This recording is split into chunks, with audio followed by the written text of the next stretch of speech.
j'ai comme une énorme prise de conscience à ce moment-là où ouah, j'ai l'impression que je suis tout, que juste je prends conscience que je suis.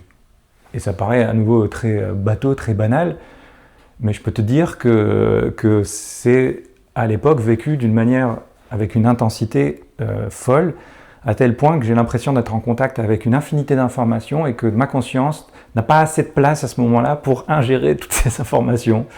Et je me retrouve devant l'armoire de ma chambre en train de dire wow, wow, il y a un tas de perceptions qui vont avec, visuelles, auditives, etc. Et boum, je tombe.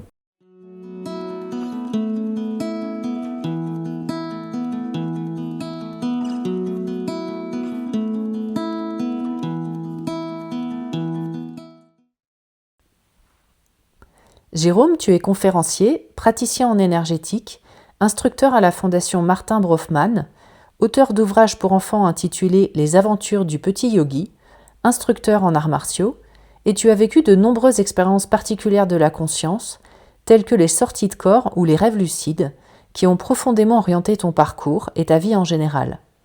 Dans cette interview, tu vas nous aider à mieux comprendre ces phénomènes grâce à ta longue expérience, et tu vas également nous partager ta vision selon laquelle ce qui se passe dans notre conscience pourrait être à l'origine de ce qui se passe dans notre corps physique et pourquoi pas de notre état de santé et nos parcours de vie. Pour commencer, peux-tu nous raconter les expériences de sortie de corps que tu as vécues très jeune et comment elles t'ont impacté ? Alors, oui, donc les sorties de corps, en fait, les premiers souvenirs que j'en ai, c'est vers l'âge de 5-6 ans. Et à cette époque, je savais vraiment pas ce qui se passait. C'était assez perturbant pour moi.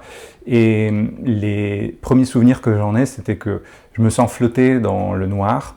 Et avant ce noir, il y a des sensations qui sont très intenses. Des sortes de vibrations, des tournoiements ou l'impression que je m'enfonce très fort dans mon lit. Voilà, ça pouvait être ces impressions diverses et variées. Et je ne le vivais pas d'une manière très agréable. Il y avait aussi des gros bourdonnements au niveau des oreilles.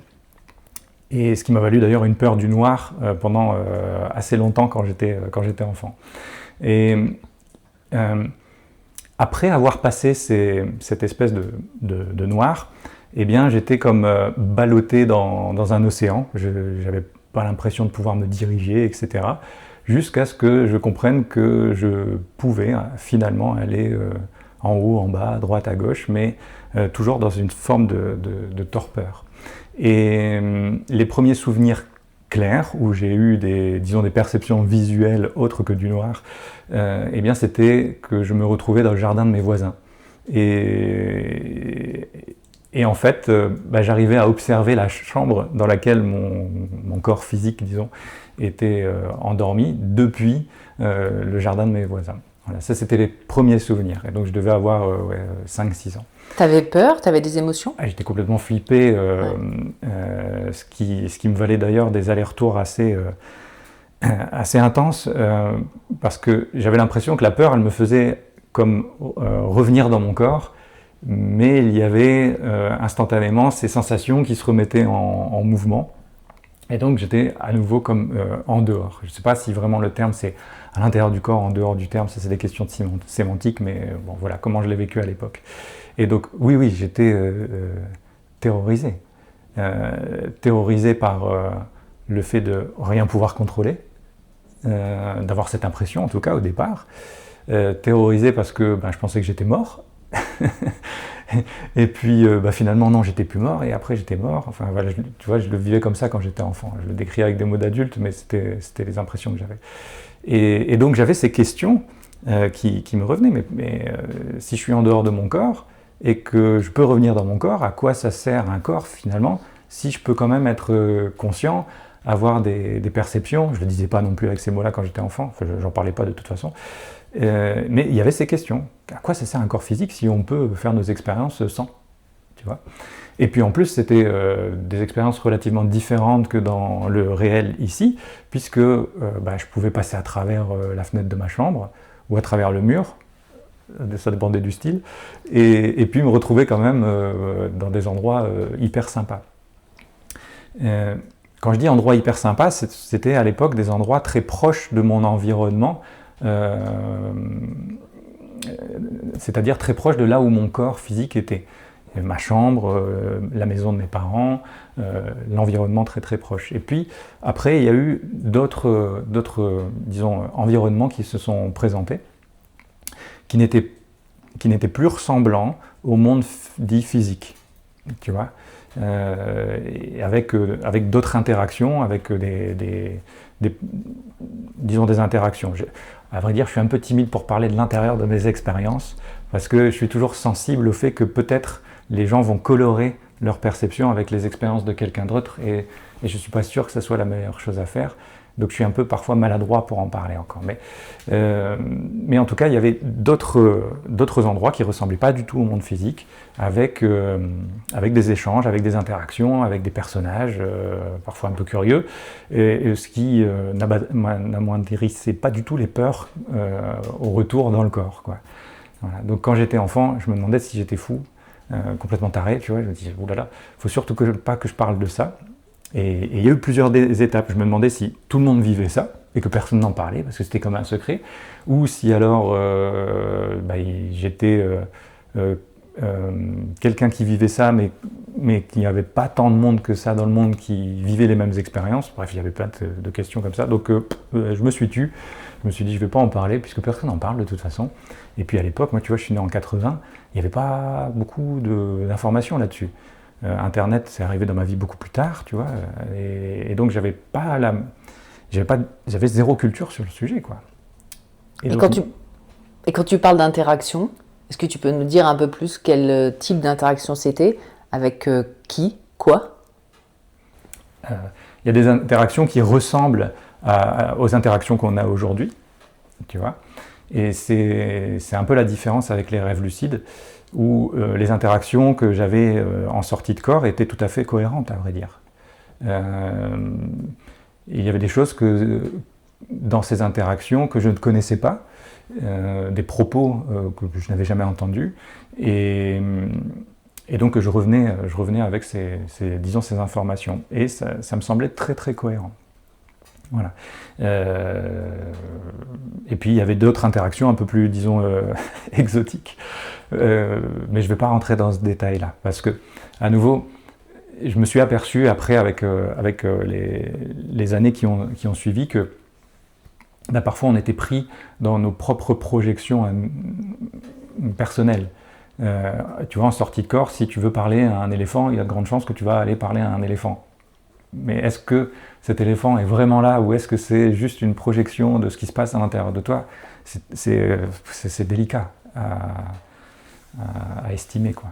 Ouais. Le fait est que j'avais l'impression qu'il y avait un échange d'informations et que je pouvais revenir et me souvenir de ces informations. Mais comme j'étais terrorisé, je faisais souvent des rejets de ces expériences. Et donc, ça se traduisait pour moi un rejet littéralement avec le corps physique, c'est-à-dire que quand je revenais, je vomissais. Parce que la nature des perceptions que j'avais à l'époque était quand même intense, et j'avais l'impression que mon corps physique, il ne supportait pas en fait ce degré d'intensité. Et donc, voilà, mes parents me retrouvaient souvent dans le lit avec du vomi, voilà. Et jamais tu as voulu en parler à quelqu'un, même pas un ami? Non, et ce qui m'a valu de voir des médecins à l'époque qui se demandaient un peu ce qui se passait, tu vois. Et je me sentais pas bien de parler de ça à l'époque. Voilà, j'avais peur, quoi. Est-ce qu'avec le recul, tu as une idée ou des hypothèses? Pourquoi toi? Est-ce que c'est génétique? Est-ce que c'est, tu vois, pourquoi toi? Non, parce que... Alors déjà, je suis très frileux de dire pourquoi moi, parce que ça sous-entendrait qu'il y a une sorte de caractère exceptionnel.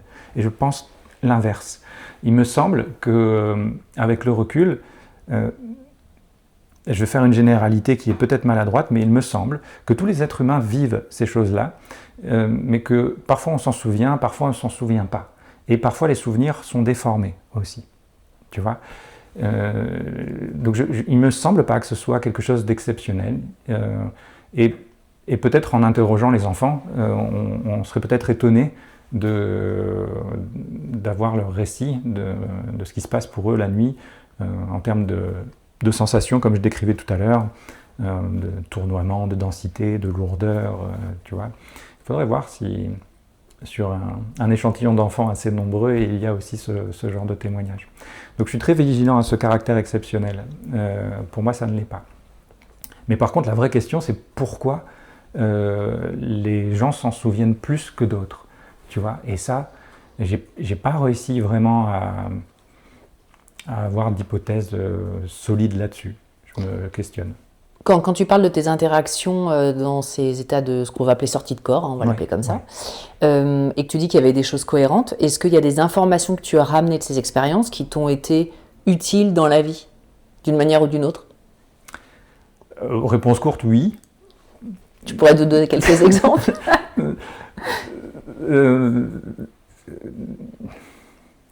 Non. Non, je ne veux pas aller là-dedans, vraiment. Mais oui, il y a des informations avec lesquelles il me semble avoir pu construire des choses. Déjà, je peux prendre cet exemple de la peur, tu vois. Au fur et à mesure des répétitions de ces expériences, disons que j'ai réussi à dompter la peur des sensations, déjà. Tu vois, moi, quand j'étais gamin, tu me mettais dans un manège, ça me rappelait les sensations, c'était hors de question d'aller faire des grands 8, etc. Non, non, non. Maintenant, ça va. Mais à l'époque, non. Et puis, avec les interactions et les échanges d'informations, appelons-les comme ça, il y a eu des informations qui ont fait que je me suis senti rassuré. Voilà. Donc ça a eu déjà un effet très concret sur ces points-là. Tu sais que parfois quand on a peur de quelque chose, il me semble que c'est vrai aussi dans cette réalité-là, on tente de vouloir contrôler. Tu vois. Et la peur, c'est pour moi quelque chose qui existe vers le futur. On imagine que ça va se passer comme ça, tu vois. Et donc le fait qu'on imagine que ça ne nous rend pas service, eh bien, ce qu'on va avoir en retour, c'est cette information émotionnelle de peur. Et donc quand j'allais me coucher la nuit, eh bien, j'avais peur. Ou alors, quand la sensation commençait, eh bien, j'avais peur de ce que ça allait devenir. Tu vois, ce qui régulièrement coupait le processus, mais parfois pas. Voilà, donc sur la peur, je pense que oui, il y a eu des choses intéressantes qui se sont passées à ce moment-là. Et bien sûr, je ne t'ai pas posé la question, mais quand tu as commencé à vivre ces phénomènes donc très petits, et tu dis que tu vois ton corps du jardin, etc., j'imagine que tu as essayé d'avoir des preuves que tu as obtenues, que ce n'était pas un rêve, mais oui, qu'il y avait vraiment un état autre. Oui. Bah, déjà, quand on rêve, il n'y a pas ces prémices au niveau sensation, tu vois, qui disparaissent après. C'est juste, il faut y passer, quoi. Et puis, des fois, on se retrouve en dehors et on n'a pas ces sensations. Tu vois, c'est comme si Alors, je ne sais pas si c'est un rejet émotionnel parce que c'était, à l'époque, ça me paraissait désagréable, mais il se peut qu'on soit en dehors et qu'on n'ait pas eu ces sensations. Je voulais juste affiner, je ne voyais pas mon corps depuis le jardin de mes voisins, mais je savais que mon corps était là-bas. Mais évidemment, par la suite, je pouvais faire des sorties de corps et voir mon corps, mais en règle générale, on est très vite réabsorbé en fait quand on voit notre corps. Il faut un peu d'entraînement pour observer notre corps depuis le dehors en restant en dehors. Je ne sais pas si c'est très compréhensible ce que je raconte là. Voilà. Et donc, pour revenir à la différence avec le rêve, c'était ça ton propos. Et les preuves que tu as obtenues aussi. Et les preuves que j'avais obtenues. Le premier truc avec le rêve, c'est cette différence de cohérence. Tu vois, dans un rêve ou dans un rêve lucide, quand il y a des personnages, disons que c'est des personnages qui viennent de ton propre monde, et comme des projections de toi. Et donc les échanges vont parfois être cohérents, proportionnellement aux informations que tu as à l'intérieur. Ils vont pouvoir, ces informations, être retransmises par une sorte de projection qui va prendre la forme d'un personnage, etc. Mais quand tu poses des questions parfois un peu complexes, ça devient un peu n'importe quoi. Voilà. Mais par contre, le rêve lucide, c'est un super espace pour faire des expériences de liberté, de s'envoler, etc., d'avoir tout un tas d'expériences qui sont très salvatrices et en plus d'apprendre des choses. On pourra peut-être y revenir. Et concernant les sorties de corps, je vais citer un exemple, il y en a plusieurs, mais je me souviens d'une fois où j'étais en vacances avec ma compagne. Et puis, je sens les prémices qui arrivent et je sors de mon corps. Et je ne sais pas pourquoi, je regarde la chambre, c'était un espace que je ne connaissais pas vraiment. Et je me retrouve en train de planer au-dessus d'une armoire qu'il y avait dans la chambre. Et je ne sais pas pourquoi, je regarde ce qu'il y a au-dessus de cette armoire et je vois un tout petit citronnier avec des petits citrons. Je me dis, c'est bizarre, qu'est-ce qu'il fout là, ce truc-là? Et puis le lendemain, je me souviens que j'ai eu cette sortie de corps, c'était en pleine nuit, tu vois. Et je me dis, mais quand même, c'est curieux ce truc au-dessus de l'armoire, qu'est-ce que c'est? Je vais aller vérifier. Et parce que je ne voyais pas de petits citrons au-dessus de l'armoire, de petits citronniers. Mais par contre, quand je prends un tabouret et que je vais voir au-dessus de l'armoire, il y a un anti-moustique à la citronnelle. Tu vois, et pile à l'endroit où je l'avais perçu dans la sortie de corps. Je me dis, tiens, c'est quand même assez curieux, parce que manifestement, c'est pas exactement la même chose. D'accord? Donc c'est comme s'il y a un filtre perceptuel entre moi en sortie de corps et l'information qu'il y a dans le monde physique, mais quand même il y a un système d'échange d'informations qui est capable de faire en sorte que je comprenne qu'il y a un truc qui est à peu près de l'ordre de la citronnelle. Tu vois? Et des exemples comme ça, j'en ai eu beaucoup à vrai dire, tu vois. Des objets dans la chambre quand j'étais enfant, qui étaient tombés derrière une armoire que j'avais zappé, tu vois, mais bon, on peut dire, mais là, tu en avais connaissance, donc c'est peut-être une projection de toi. Donc le plus intéressant reste des exemples où tu es dans un environnement que tu ne connais pas et où tu vas vérifier l'information ensuite. Ça, c'est intéressant. C'est très intéressant ce que tu dis. J'ai interviewé une personne, Julie Ewa, qui aussi fait des sorties de corps, qui racontait cette difficulté effectivement à identifier en sortie de corps certains objets. Parfois elle y arrivait, surtout quand elle avait une attache émotionnelle, et parfois elle n'y arrivait pas du tout. Oui. Et elle donnait aussi une temporalité. Elle disait qu'elle pouvait voir des objets qui étaient plutôt du passé ou plutôt du futur. Ouais, ça c'est assez étonnant parfois. J'ai cette impression, effectivement, que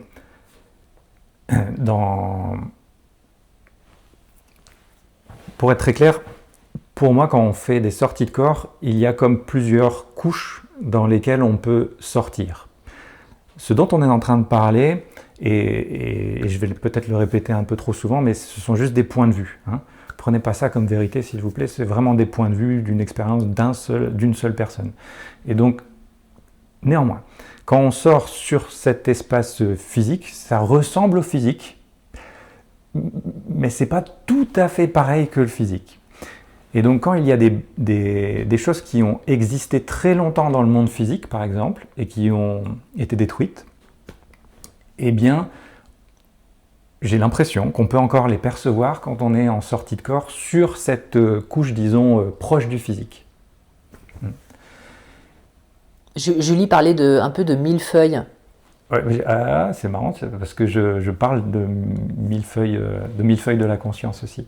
La couche physique et puis les autres couches. Il doit y avoir peut-être un fond de vérité. Si vous avez tous les deux. Deux personnes, c'est pas assez. C'est pas assez, mais c'est mieux que zéro. Mais c'est mieux que zéro. Après, il faudrait multiplier les témoignages et puis faire des réunions de gens qui ont quelques expériences en dehors du corps, parce que il y a la noyade sémantique ensuite. Tu vois, tu peux vite te prendre les pieds dans le tapis avec la sémantique. Une personne va utiliser ce mot-là pour décrire cette expérience-là, et toi, tu vas utiliser un autre mot pour décrire cette même expérience. Donc, il faut d'abord pouvoir créer une sorte de lexique sur lesquels les gens se mettent d'accord pour pouvoir parler d'une même chose. Et là, tu parles du passé, mais est-ce que ça t'est arrivé de percevoir des objets qui n'étaient pas encore dans la réalité physique et qui le sont devenus plus tard? J'ai eu ces impressions, mais je ne l'ai jamais vérifié. C'est-à-dire qu'en sortie de corps, je dis tiens, ce truc-là, c'est pas là, et on a l'impression que c'est pas encore là. Tu vois, pas encore là, ça sous-entend, tiens, ça va peut-être être là. Mais j'ai pas eu l'occasion de vérifier ça. Ok. Et j'avais aussi une question, et ensuite on va passer à la seconde partie de tes expériences. Est-ce que tu as l'impression, est-ce que quand tu étais petit, tu avais l'impression en sortie de corps d'être le même? Ou est-ce qu'il y avait des choses en toi qui étaient différentes? Non, il y a une différence. Il y a une différence, et je pense que cette différence est aussi une des difficultés pour faire avancer les choses d'une manière cadrée scientifiquement. Quand on sort de notre corps, on a des intérêts différents, disons pas toujours pareils. Pas pareil, excuse-moi, que dans la vie physique, tu veux dire? Oui. Okay. Et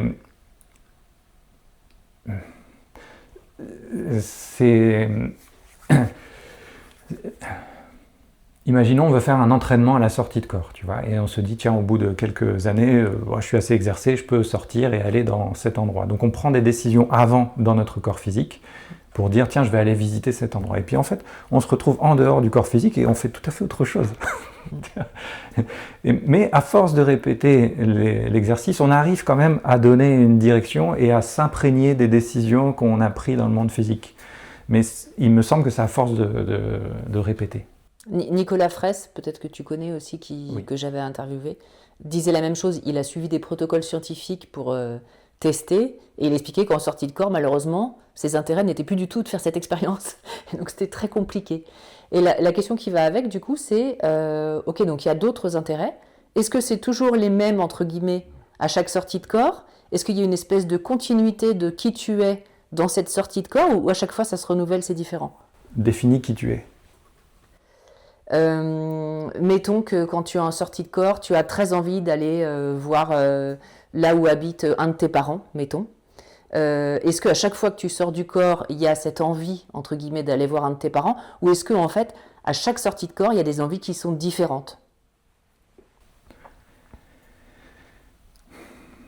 Ça peut être les deux.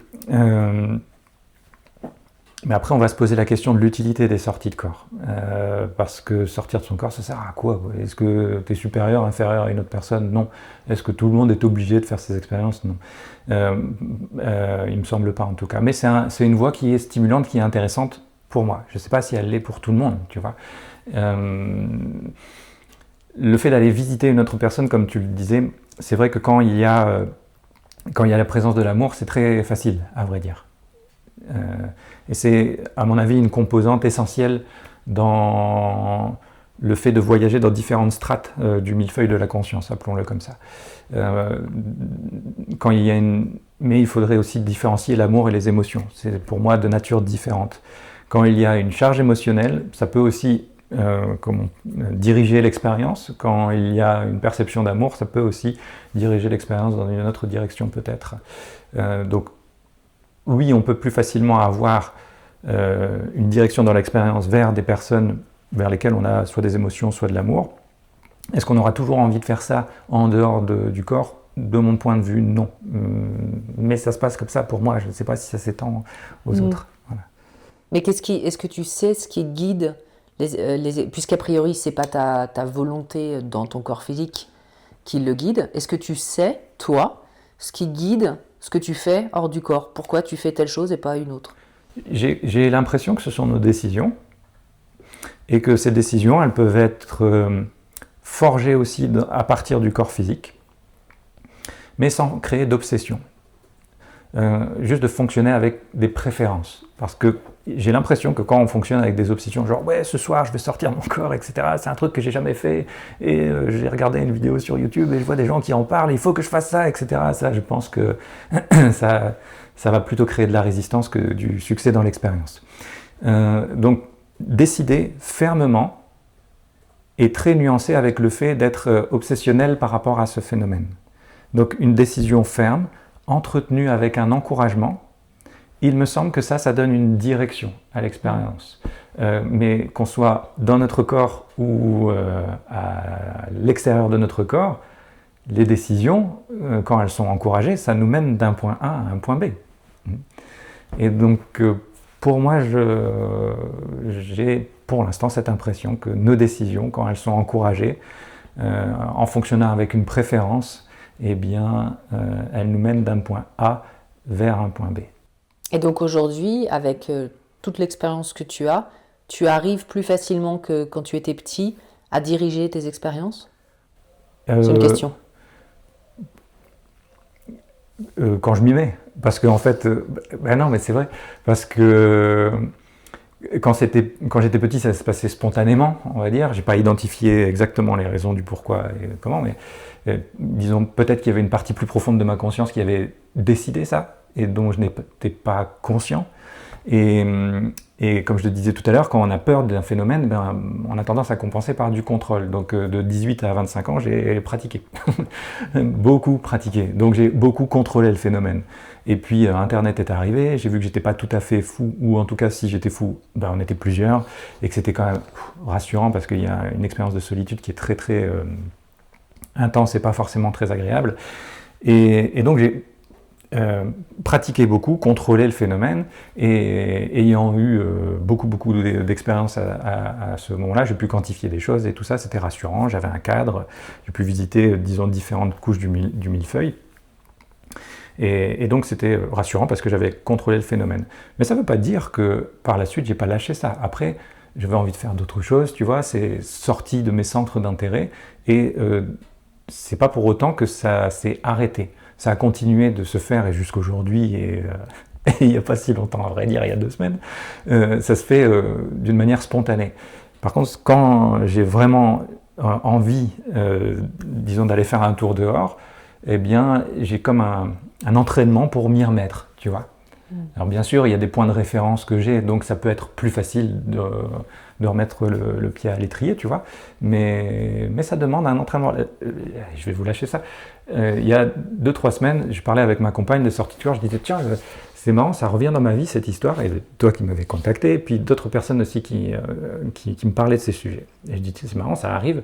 Donc maintenant, j'observe ces choses-là, tu vois, et je prends du recul. Et je me suis dit, tiens, je prends la décision d'aller refaire un tour dehors d'une manière consciente. Pas spontanément, on va dire, tu vois. Et au bout de 3 jours, j'ai les sensations qui arrivent, je suis bien conscient du processus, et j'aime bien prendre cette image des poupées russes, tu vois, comme le corps physique, c'est la poupée la plus extérieure, et puis il y a d'autres poupées à l'intérieur. Et j'ai cette impression que ça vibre à l'intérieur de mon corps, et qu'il y a une sorte de poupée russe qui veut sortir. J'ai dit, oh ok, bon, bah, c'est normal, tu as décidé ça, je vais y aller, etc. Mais il faut faire un contrôle de réalité. C'est ce que je fais toujours pour m'assurer que je suis bien en dehors et que je n'ai pas l'illusion d'être dans mon corps physique et de me raconter des histoires. Et en fait, je me retrouve, après ces sensations, assis au bord de mon lit, et je regarde autour et je dis, tiens, je vais contrôler, je vais taper sur le plancher, ma main passe à travers le plancher, je regarde ma compagne dans son lit, et dans le mien aussi du coup, et je dis bon, bah non, je suis pas en sortie de corps, et boum, et je re-rentre. Donc tu vois, c'est pas parce que j'ai 45 ans maintenant, c'est pas parce que ça fait 40 ans que je me souviens, ou que j'ai de l'expérience et que j'ai beaucoup expérimenté, que tu peux pas non plus te prendre les pieds dans le tapis quand tu fais une expérience comme ça, tu vois. Et le lendemain matin, je me réveille, je dis mais punaise, quel idiot, j'étais déjà sorti, et puis je fais encore le contrôle, et je me dis bon, tu vois, on se prend quand même les pieds dans le tapis, tu vois, rien n'est jamais acquis en fait finalement. Voilà, donc c'est pas parce qu'on est très vigilant ou qu'on a une longue expérience qu'on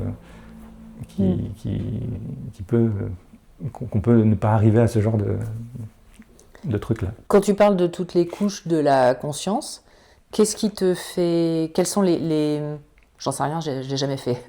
Quels sont les signes, ou pas encore, ou tu t'en souviens pas. Ouais.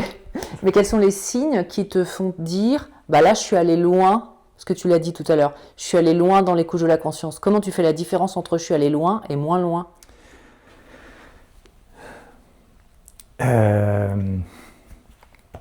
C'est une bonne question. Alors, je dirais profond ou moins profond, loin, moins loin, peu importe, sémantique. Mais à nouveau, je suis timide pour l'intérieur des expériences, mais je me souviens que j'ai, à plusieurs reprises, vécu très consciemment ce changement de couche de millefeuille. Et j'avais l'impression que pour me déplacer d'une couche à une autre, c'était comme si je butais sur un plafond. Il n'y avait pas de plafond. Et en fait, à ce moment-là, revient cet ingrédient qu'on a nommé tout à l'heure, qui est l'amour. Et c'est très curieux, ça peut ça pourrait paraître bateau, tu vois, presque enfantin, l'amour. Mais en fait, dans les sorties de corps, j'ai vraiment l'impression que ça, enfin, c'est pas une impression, je peux dire, ça joue un rôle pour moi. Ou quand il y a cette perception d'amour, eh bien, il y a comme des accès qui s'ouvrent à la profondeur du millefeuille. Voilà, j'ai cette impression-là. Et ça ne s'est pas passé qu'une fois. Alors maintenant, est-ce que je me prends les pieds dans le tapis de mon propre fil perceptuel? Je ne sais pas, il faut avancer dans les expériences, mais j'en suis là aujourd'hui. Et ensuite, pour estimer la profondeur, c'est que le niveau d'information n'est pas le même. La communication avec les informations n'est pas la même. Et l'aspect métaphorique des informations ne sont pas les mêmes non plus. Et c'est souvent très direct comme information. Et il n'y a pas forcément de décor, il n'y a pas forcément de choses qui sont personnifiées.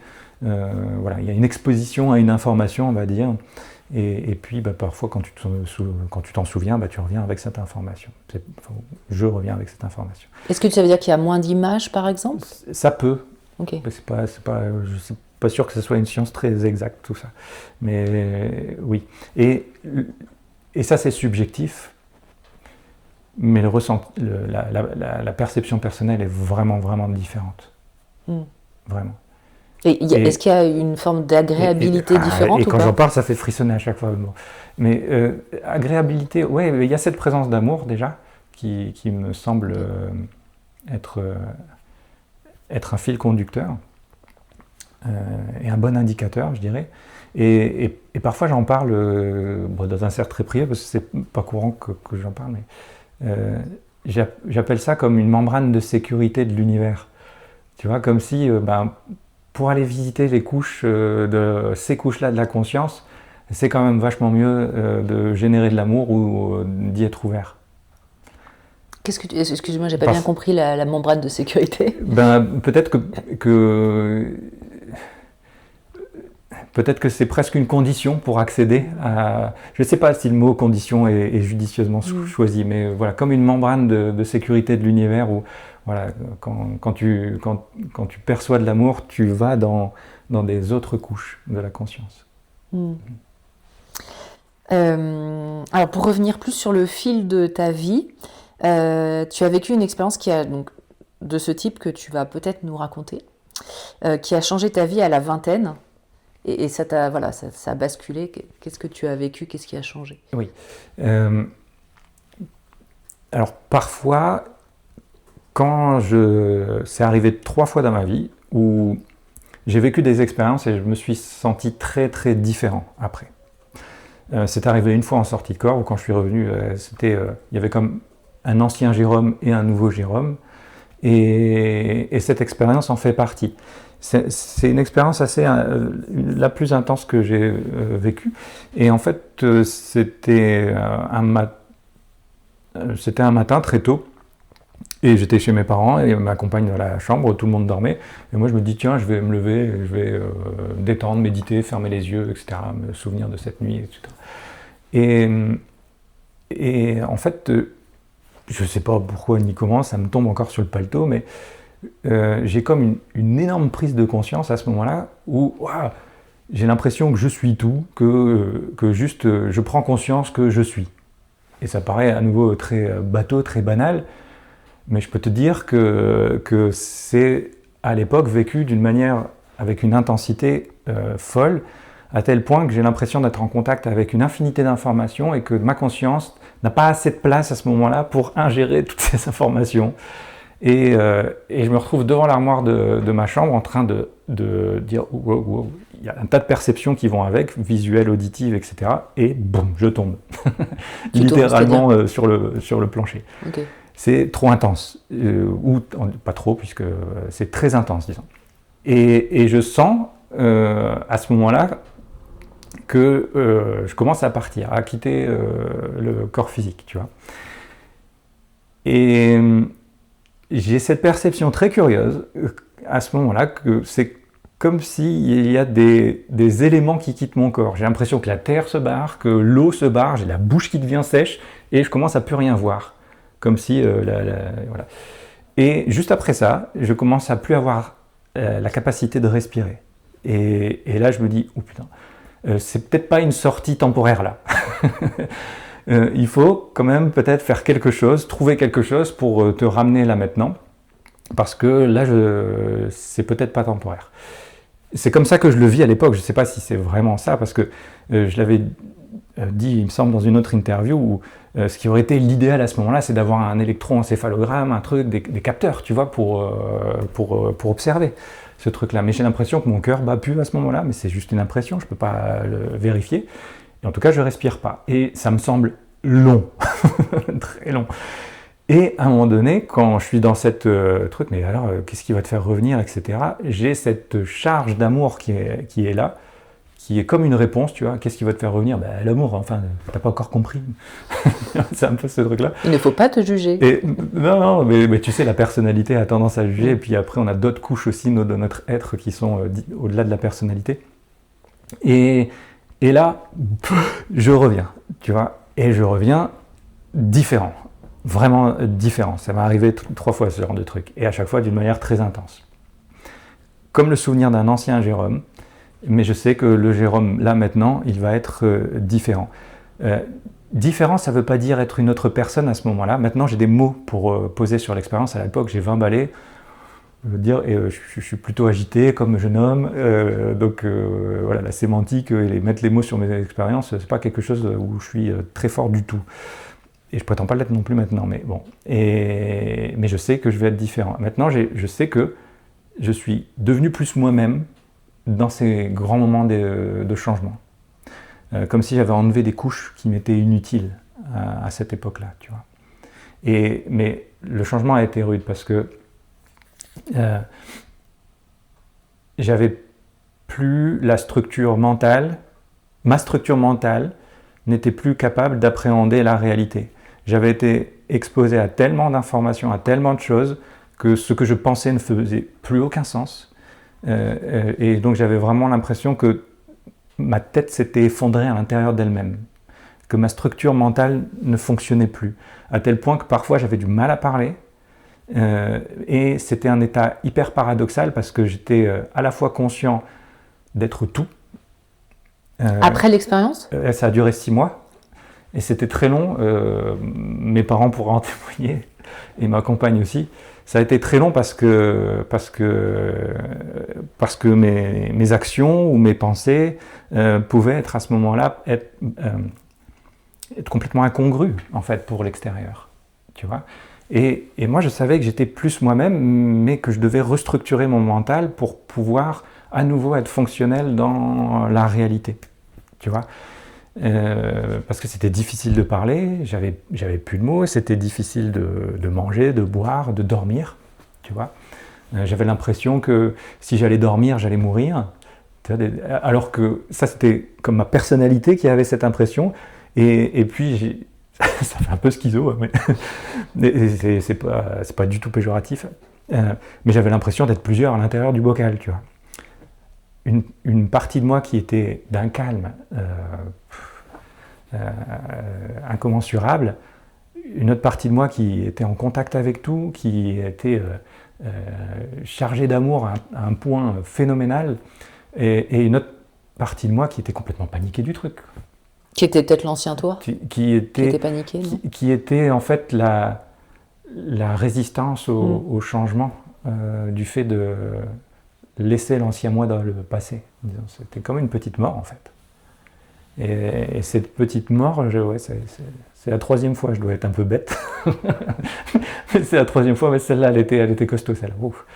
Et puis au bout de 6 mois, à peu près 6 mois, j'ai réussi à être plus structuré, etc. Ouais. Et du coup, 6 mois après, qui tu étais par rapport à 6 mois avant ? Cette expérience, avec cette expérience, je me suis rendu compte de plusieurs choses. Par exemple, dans l'expérience où je suis conscient d'être une conscience consciente, tu vois, c'était ce genre de truc qui arrivait. je ne sais pas combien ça a duré en temps, mais pendant cette expérience, j'ai eu plusieurs choses qui me sont venues. C'était la profonde équité des humains, comme si il n'y a pas de différence en fait entre tous les humains. On utilise une conscience d'une manière différente, mais au plus profond, on est quand même très très similaires. Et donc, à partir de ce moment-là, à partir de la vingtaine, j'ai comme arrêté de juger déjà moi-même. Parfois j'ai eu des petits relents, mais c'est très faible. Parce que si on est égaux, pourquoi toi t'es mieux, toi t'es moins bien, toi tu fais ce qui est bien dans ta vie, toi c'est pas bien ce que tu fais. Non, il y avait ce profond sentiment que dans le fond on était les mêmes, ou la même chose. Et cette même chose s'exprimait d'une manière différente à travers des êtres humains ou autres. Et puis il y avait ce profond sentiment d'unité avec tout. C'était assez perturbant parce que se sentir uni avec une table, tu vois, tu te dis oula mec, t'as touché le plafond un peu trop fort. Hein. Mais c'était comme ça, je l'ai vécu comme ça, tu vois. À tel point que quand je parlais aux gens, et pendant longtemps, et c'était très perturbant, c'était pour ça aussi que j'avais de la difficulté à parler, j'avais l'impression, et c'était pas une impression, je le vivais comme ça, je me parlais à moi-même. J'étais dans ce paradoxe où je me sentais tellement seul et tellement connecté à la fois que c'était compliqué. Mais je pense que ça peut être plus facile s'il y a une petite pédagogie, parce que j'imagine que plein de gens vivent ça, tu vois, et que de se taire est parfois la solution qui est la plus souvent employée. Et alors que peut-être quand il y a une petite pédagogie, ou que si les gens commencent à s'ouvrir au risque de paraître fous, comme là peut-être, eh bien les gens qui ont vécu ces mêmes expériences vont peut-être se sentir moins seuls. Parce qu'il y a un truc là-dedans qui est assez rude dans mon expérience personnelle, c'est cette solitude, quoi. Tu vois, quand tu as 5 ans jusqu'à l'âge de 25 ans où tu fermes ta bouche complètement sur ces trucs-là, je t'assure qu'il y a une solitude qui est ouais, tu peux jouer que tu es en contact socialement. J'ai toujours été très en contact socialement, tu vois, avec plein d'activités, des potes, des sorties, etc. J'habite dans le nord de la France avec le carnaval, etc. Tu vois, donc, voilà, il y a beaucoup d'activités sociales ici, mais je me rendais compte à un certain point que c'était comme jouer un rôle, parce que dans le fond, il y avait cette solitude profonde, quoi. Et tu parles d'une troisième expérience un peu pareil, fondatrice Oui, cette expérience-là est intéressante parce qu'elle mélange une expérience qui se passe dans le corps, tu vois, qui te tombe comme ça, boum. Alors certainement qu'une partie à l'intérieur de moi avait décidé que ça se passait comme ça. Et elle mélange aussi une perception où j'ai l'impression de quitter mon corps pour une fois pour toutes, tu vois. Voilà, donc cette expérience-là, parmi les trois, est intéressante et aussi la plus intense en termes de perception, d'impact sur la vie ensuite. Ouais. Mais je crois que tu m'avais dit que tu en avais parlé à quelqu'un qui était médecin ou assimilé. Oui. Alors ça, c'était juste la partie où j'avais cette impression qu'il y avait des choses qui quittaient mon corps, tu vois. Et je décrivais les sensations que mon corps physique avait à ce moment-là. Avec l'impression d'avoir la bouche sèche, que la vue se coupe, la respiration qui s'arrête. Et en fait, j'ai un collègue cancérologue qui me disait « Mais tu me décris l'agonie, en fait. » Là, j'ai dit « Ah bon, je ne savais pas. » Ce qui pourrait laisser croire que peut-être que ton corps aurait vraiment vécu ça. Est-ce que tu as élaboré un peu plus depuis ou... Non, pas spécialement. Pas spécialement. Mais tu sais, des expériences comme ça, c'est marqué, c'est au fer rouge, quoi. Tu vois, il suffit que je me souvienne de cette expérience-là devant mon armoire, en train de prendre conscience de ces trucs-là, et voilà, j'ai un point de référence, quoi. Et à chaque fois que j'en parle, ça me fait frissonner. Mais ouais, c'est vraiment marqué, tu vois. Et donc parfois, et ça sous-entend pas qu'après tu deviens parfait, etc. Hein, c'est juste, tu as pris conscience qu'il y avait peut-être une petite graine de perfection dans la conscience humaine, et chacun de nous peut peut-être aller visiter cette graine de perfection pour donner un point de référence et ensuite revenir et vivre ta life de tous les jours, tu vois, être en colère s'il le faut, être joyeux s'il le faut, aimer, voilà, et être dans ton métier, bien avec ta famille, et voilà. Mais j'imagine que ça a dû... T'avais quel âge quand tu as fait cette expérience ? J'avais 20-21 ans, il me semble. Ouais. J'imagine que ça doit profondément changer ta façon dont tu envisages ta vie. Enfin, tu vas peut-être pas faire le même type de métier ou avoir le même type d'interaction quand tu as vécu ça. Ouais, j'ai jamais trop eu d'idée de ce que je voulais faire plus tard. Je savais que je voulais faire ce que j'aimais, tu vois. Et donc je fais de mon mieux pour faire ce que j'aime. Même si parfois, dans faire ce qu'on aime, il y a toute une partie qu'on aime moyennement, tu vois. Mais bon, ça donne une ligne, voilà. Mais ouais, faire ce qu'on aime. Mais c'est quelque chose que j'avais depuis j'étais gamin, tu vois. Donc ça n'a pas changé. Ça a renforcé ça, on Okay. peut dire. Ouais, ça a renforcé ça. Donc tu parles également des rêves lucides. Oui. Tu expliques que tu l'as beaucoup expérimenté. Alors qu'est-ce que c'est un rêve lucide ? Quelle différence avec les sorties de corps ? Et en quoi le rêve lucide peut nous aider dans notre quotidien ? J'ai fait beaucoup de questions, ça. Oui. Donc, le rêve lucide, c'est prendre conscience dans un rêve que nous sommes dans un rêve. Voilà. Et pour les différences, je vais parler pour moi toujours en termes de point de vue. Les points de vue, ça évolue. Et pour moi, quand je suis dans un rêve lucide, j'ai l'impression d'être conscient de mon corps. Dans une sortie de corps, non. Si je pense à mon corps en sortie de corps, bon, il y a une tendance à ce que j'y revienne, tu vois.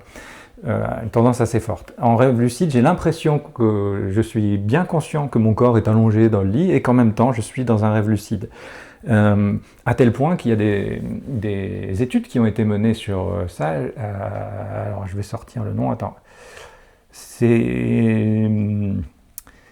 Il y a un monsieur suisse, je crois que c'est Daniel Erlarcher, qui a fait des études sur le rêve lucide et qui communique avec les gens quand ils sont dans le rêve lucide à travers les mouvements oculaires. Donc les personnes sont allongées et à travers les mouvements oculaires, donc 2 fois à droite, 3 fois à gauche, enfin je ne connais pas leur code ou je m'en souviens pas très bien, eh bien ils communiquent avec l'extérieur et donc il y a des études scientifiques là-dessus qui sont très cadrées. Le but de ce monsieur était de voir si on pouvait ramener des capacités dans notre corps physique quand on s'entraînait en rêve lucide.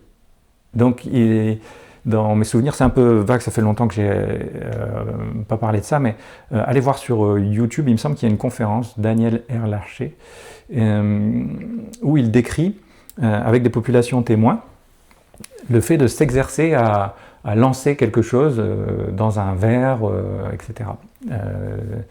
Et donc, il y a une population qui s'entraîne dans le monde physique, une population qui s'entraîne juste mentalement à imaginer qu'elle envoie un objet dans un verre, et une population qui s'exerce dans les rêves lucides. Et les meilleurs résultats ensuite dans le monde physique, quand la personne vise dans un récipient, le meilleur entraînement, c'est l'entraînement dans les rêves lucides. Mieux que si on s'entraîne dans la réalité physique. Comment on peut l'expliquer ça ? Et allez voir son étude, ça sera plus clair que mes propos certainement, mais il semblerait qu'on peut ramener des capacités du rêve lucide. Et de mon point de vue, c'est assez juste. Dans mes expériences, j'ai fait beaucoup de trucs assez délirants dans les rêves lucides, mais il est vrai que moi je m'en suis servi dans les arts martiaux par exemple, tu vois, où parfois tu as un enchaînement codifié, et donc pour le mémoriser, eh bien, tu peux t'amuser à le faire dans le rêve lucide et voir quel impact ça a sur ta mémoire en termes physiques, mais pas seulement sur la mémoire physique, sur aussi comment tu vas le faire ensuite dans la réalité physique avec ton corps physique. Et je me suis aperçu que je retenais beaucoup mieux les choses comme ça et j'avais l'impression d'apprendre plus vite. Et puis après, on pourrait peut-être le faire pour tout, mais bon, tu vois, parfois il y a un peu la flemme. Pour le vertige aussi, je m'amusais, tu vois, à tendre des cordes dans le vide, dans le rêve lucide, pour voir si j'étais sujet au vertige. Un peu comme si tu as un casque VR de réalité virtuelle sur la tête, tu vois, et si tu t'habitues en réalité virtuelle à un vide, est-ce que ensuite tu vas être acclimaté dans ta réalité physique avec ton corps physique au vide? Et est-ce que tu as des expériences où tu t'améliores sur des points qui ne sont pas des choses physiques ? Parce que là, tu parles du vertige, c'est avec le corps. Je sais pas, des améliorations relationnelles ou du stress ou de l'anxiété par rapport à quelque chose. Il me semble que ça peut être possible. Ouais. Que ce soit dans un rêve. Alors après, il faudrait faire. À nouveau, il faudrait faire les expériences, qu'elles soient observées, quantifiées, analysées, tu vois, et d'une manière hyper carrée pour pas griller le sujet. Parce que pour moi, ces deux sujets-là, c'est vraiment ça peut vraiment avoir un impact dans la société. Mais ça, c'est un point de vue personnel. Tu vois, rêve lucide, sortie de corps, une pédagogie, des études carrées là-dessus, avec des témoins sélectionnés. Et à la rigueur, si on peut faire travailler ensemble un milieu scientifique sceptique et un milieu scientifique, disons, plus ouvert, ça serait l'idéal. Parce que peut-être les sceptiques ils diront mais attends, branche un détecteur de mensonges à ce gars-là, comme ça on va voir quel point on peut prendre de son expérience et sur quoi on peut se focaliser. Ça serait intéressant d'avoir une population comme ça. Et je pense vraiment que c'est des sujets qui peuvent changer les choses. Déjà, quand tu n'as pas besoin de juger l'autre parce que tu sais qu'une petite partie de toi est l'autre, quand tu as ce truc de l'amour, ça donne peut-être une direction aux choses et c'est quand même sympa quoi, comme ingrédient. Quand tu t'aperçois que le corps physique c'est une machine qui est très utile pour vivre cette expérience physique, mais qu'en dehors du corps il semblerait qu'il y ait une continuité de la conscience, ou en tout cas d'un système perceptuel et décisionnel, parce qu'en dehors du corps, on a aussi des perceptions et on peut aussi prendre des décisions, tout comme dans un rêve lucide. Tu vois, quel impact ça peut avoir, ça, en termes de pédagogie, dans une société ? Si on n'a pas peur de la mort, par exemple, tu vois, est-ce que les gens sont motivés par la peur ? Est-ce qu'on utilise la peur comme quelque chose pour emmener les masses à un endroit ou tu vois, s'il n'y a pas la peur intrinsèque de la mort, peut-être on fait d'autres choses dans la vie aussi. Oui, tu expliquais que autant on peut a priori s'entraîner pour faire des sorties de corps. Est-ce qu'on peut déclencher des rêves lucides ? Ah oui, alors oui, je pense franchement si vous regardez sur vos moteurs de recherche ou même sur YouTube, Google, enfin il y a une foule de gens qui vont, à mon avis, vous expliquer ça. Oui, enfin il y en a aussi qui racontent n'importe quoi, donc toi c'est quoi ton avis ? Ouais, mais je sais pas, moi peut-être je raconte n'importe quoi aussi, tu vois, c'est pas à moi de le dire. Mais oui, on peut s'exercer avec les rêves lucides et les sorties de corps. Maintenant, le jeu, c'est de trouver des exercices qui font du sens pour nous et qu'on aime bien faire, qui vont pas être un truc obsessionnel, etc. Tu vois. Pour les rêves lucides, déjà, c'est de faire des contrôles de la réalité. Est-ce que là, ce que je suis en train de vivre, c'est bien cette réalité-là ? Moi, ce que je fais, c'est que je regarde ce qui s'est passé avant et l'idée que j'ai à peu près de ce qui va se passer après. D'où je viens, là, il s'est passé tout ce qui s'est passé avant, ça a l'air cohérent, il y a une suite logique, etc. Et qu'est-ce que j'ai prévu de faire après, ça, c'est cohérent, ça semble ordonné, il y a un fil conducteur, cohérent. Donc je peux dire que je suis dans la réalité. Ensuite, je fais des tests de réalité. À l'époque où j'ai beaucoup travaillé avec le rêve lucide, je travaillais beaucoup avec mes mains, en fait. Je regardais mes mains et je comptais mes doigts, tu vois. Mais pas seulement en automatisme, vraiment en étant impliqué, tu vois. Je fais ce contrôle de temporalité, là, d'où je viens, où je vais. Et ensuite, alors, j'ai bien un pouce, un index, etc. D'accord, j'ai bien 10 doigts. Et en fait, quand tu fais ça 10 fois, 20 fois par jour, eh bien, il est probable, fortement probable, qu'au bout de quelques jours, même quelques semaines, tu te mettes à faire ces contrôles dans tes rêves. Et dans ton rêve, quand tu vas t'amuser à te demander ce qui s'est passé avant, tu vas avoir une réponse pas aussi claire que ce qui est dans le monde physique. Il peut y avoir des incongruités, d'accord ? Ah je viens d'un voyage là-bas où je viens de m'envoler dans les airs, ou voilà. Là, tu te dis, ok, bon là, c'est peut-être un rêve. Contrôlons ça, tu vois. Et dans le rêve, il y a ce processus qui se fait. Contrôlons ça, je vais regarder mes mains, et puis là, tu aperçois que tes mains, elles sont bleues, qu'elles sont vertes, qu'elles n'ont pas de poils, j'en sais rien, des trucs complètement incongrus. Et à ce moment-là, l'incongruité va être le déclencheur du fait que tu vas prendre conscience dans ton rêve de rêver. Et à ce moment-là, tu peux diriger le rêve. Alors c'est marrant parce que j'ai vécu ça exactement comme ça une fois. Où j'ai fait un rêve et dans ce rêve, je me suis dit mais ça c'est pas possible. Et comme j'ai pris conscience que c'était pas possible, ça s'est transformé en rêve lucide et j'ai contrôlé la suite. Ouais. Et c'était génial. C'est super sympa. Ouais, j'ai pas pu le refaire, mais on peut le refaire. Ça dépend de notre intérêt à le faire, tu vois. Mais imagine, à nouveau, en termes de pédagogie, on enseigne ça aux enfants. Regarde l'espace de liberté qu'il y a c'est absolument dingue. Pour moi, ça peut vraiment avoir des impacts. Et un autre déclencheur que j'avais dans les rêves lucides, et que j'ai toujours dans les rêves lucides, c'est quand je respire sous l'eau. J'adore nager, etc. Tu vois. Et donc, quand dans un rêve lucide, je suis en train de nager et que je peux respirer sous l'eau, je sais que je suis dans un rêve, quoi. Merci pour les tips. Tu expliques qu'un peu à la manière dont nous avons des biais qui nous font voir la vie avec nos propres filtres, donc en sortie de corps, nous serions exactement dans ce que tu appelles donc une bulle perceptuelle, dont tu as déjà parlé plusieurs fois. Est-ce que tu peux nous expliquer ce que c'est que cette bulle perceptuelle et comment faire la différence entre nos projections au sens psychologique du terme, attention, grosse question, et une réalité extérieure à nous, qui n'est pas juste nos projections de nous, quoi. Ouais, c'est une grosse question. Alors, déjà en termes de filtre perceptuel, tout à l'heure tu as mentionné la Fondation Bronfman, et c'est avec le travail de Martin Bronfman que j'ai pu organiser mon fil de pensée actuel sur ce concept de bulle perceptuelle.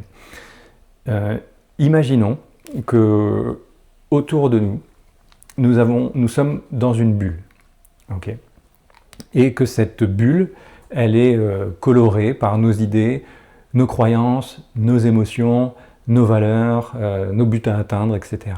Et donc, on a des signaux du monde extérieur qui nous arrivent d'une manière presque infinie et qui sont filtrés par cette bulle perceptuelle. Les perceptions, c'est notre manière subjective d'interpréter ces signaux du monde extérieur qui arrivent jusqu'à nous. Et il y a certains signaux qui se transforment en informations au contact de cette bulle perceptuelle. Quelle différence ? Il y a un signal qui arrive, il y a notre bulle perceptuelle qui est là avec nos idées, nos croyances, notre concept de pensée, etc. Quand ce signal extérieur, dit extérieur, traverse cette bulle perceptuelle, ça devient une information pour nous. On interprète un rayonnement extérieur et alors ça devient une information. Okay. Et cette information, quand on est en contact avec, eh bien, il y en a certaines qui sont stockées profondément dans notre conscience et d'autres dont on a plus conscience. Par exemple, quand tu es rentré ici, tu as peut-être été plus en conscience avec la couleur du sol, la table là-bas, etc. Et d'autres informations, tu n'as pas franchement noté, tu vois. Donc ça veut dire que ce filtre, il fait effet aussi de cette manière. Certaines informations passent à travers ce filtre et sont à notre attention consciente, et d'autres sont stockées plus profondément. Mais si elles sont stockées plus profondément, ça veut dire que peut-être si tu acceptes d'être sous hypnose, eh bien on va pouvoir ressortir ces informations aussi, tu vois. Voilà, donc les perceptions, ce serait la manière subjective d'interpréter toutes les informations qui arrivent du monde pour nous. Okay. Et dans la Fondation Bronfman, on a ce principe de base qu'on creuse, c'est que nos perceptions créent notre réalité. Bien sûr, il y a une différence entre le réel et les réalités. La réalité, c'est comment les choses se passent pour nous. D'accord ? Donc, nos perceptions subjectives vont, en quelque sorte, créer la réalité telle qu'elle se passe pour nous. Donc, toi, tu as ta bulle de réalité, depuis laquelle tu perçois les choses, les signaux extérieurs que tu vas traduire en informations. Et moi, j'ai ma bulle aussi, et on n'a pas les mêmes idées, on n'a pas les mêmes pensées, on n'a pas les mêmes émotions à l'instant présent. Donc notre bulle, elle est légèrement différente Okay. Et on va donc interpréter une réalité qui va être différente. Donc on a finalement de ce point de vue-là pas la même réalité que notre voisin. Et donc quand tu es en... C'est assez facile, on peut prendre un exemple. Tu t'assois à côté de quelqu'un, tu regardes un film, okay, et la personne à côté de toi s'endort parce qu'elle est passionnée par le film, et toi tu es là à fond dedans et tout. Voilà, vous vivez une réalité à ce moment-là différente, avec un système perceptuel différent. Et le résultat est différent. Maintenant, ce filtre-là, il me semble qu'on le transporte aussi en dehors de notre corps. En dehors de notre corps, on ne laisse pas tout derrière. Tu vois, on est aussi sujet à un filtre perceptuel, et à nouveau c'est un point de vue, et il faudrait pouvoir en discuter avec plein d'autres gens qui vivent ces expériences.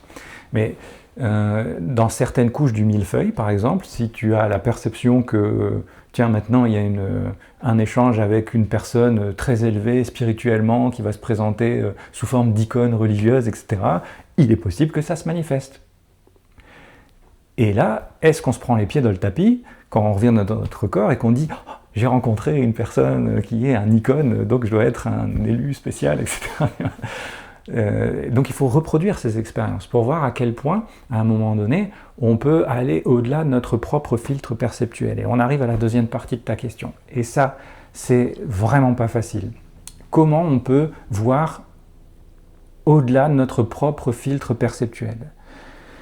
Je ne prétends pas réussir à le faire toujours ni tout le temps. J'ai eu l'impression de l'avoir fait à certains points, comme l'expérience que j'ai exprimée tout à l'heure. J'avais vraiment l'impression qu'il n'y avait pas de filtre à ce moment-là. Si on veut le faire déjà dans la réalité, plutôt que de voir les autres tels que moi je suis, parce qu'on fait des projections aussi sur les autres, tu vois, comment on peut, à partir de quel moment on commence à voir les gens en dehors de nous, c'est-à-dire tels qu'ils sont. Il me semble que quand on commence à accepter les gens tels qu'ils sont, même si on n'est pas d'accord avec leurs propos, même si on n'est pas d'accord avec leurs actes, mais quand on commence à les accepter tels qu'ils sont, on va déjà enlever le filtre émotionnel et le filtre mental de c'est bien, c'est pas bien ce qu'il fait, etc., qui pourrait agiter finalement ce filtre perceptuel. Et pour le rendre plus lisse, plus clair, et avoir un minimum d'objectivité sur ce qu'on observe, il me semble qu'il faut commencer par accepter les informations avec lesquelles on est en contact. Déjà, ça peut calmer l'agitation intérieure. Et donc, alors la question suivante, mais Jérôme, comment on sait qu'on a accepté quelque chose, pour être un peu plus objectif? Disons que quand on n'a pas encore accepté quelque chose et qu'on y pense, on va se sentir peut-être un peu agité mentalement et aussi agité émotionnellement. Okay.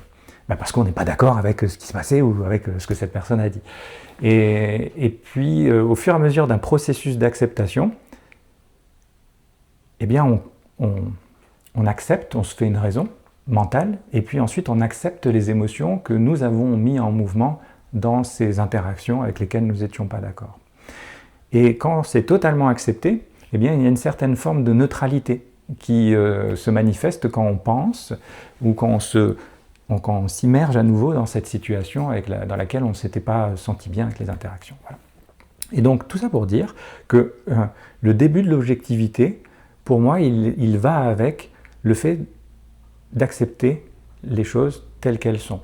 Et accepter, ça ne veut pas dire être d'accord, ni même cautionner les choses, ni même se résigner. Accepter, c'est juste, ok, c'est comme ça, j'accepte. Et à ce moment-là, on commence à avoir de l'objectivité sur ce qu'on observe. Et ensuite, il y a un autre niveau de mon point de vue. Niveau, ça ne veut pas dire un niveau inférieur ou supérieur, c'est juste un endroit depuis lequel on va observer les choses différents, d'accord ? C'est pas supérieur ou inférieur, qui s'appelle le discernement.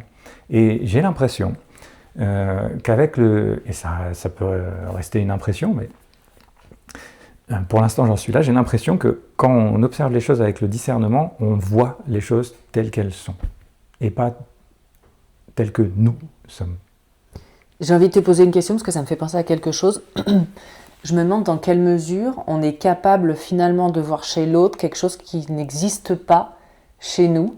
Je te pose cette question parce que j'ai fait des études d'histoire et j'ai étudié la conquête par les Espagnols et les Portugais de l'Amérique du Sud. Oh.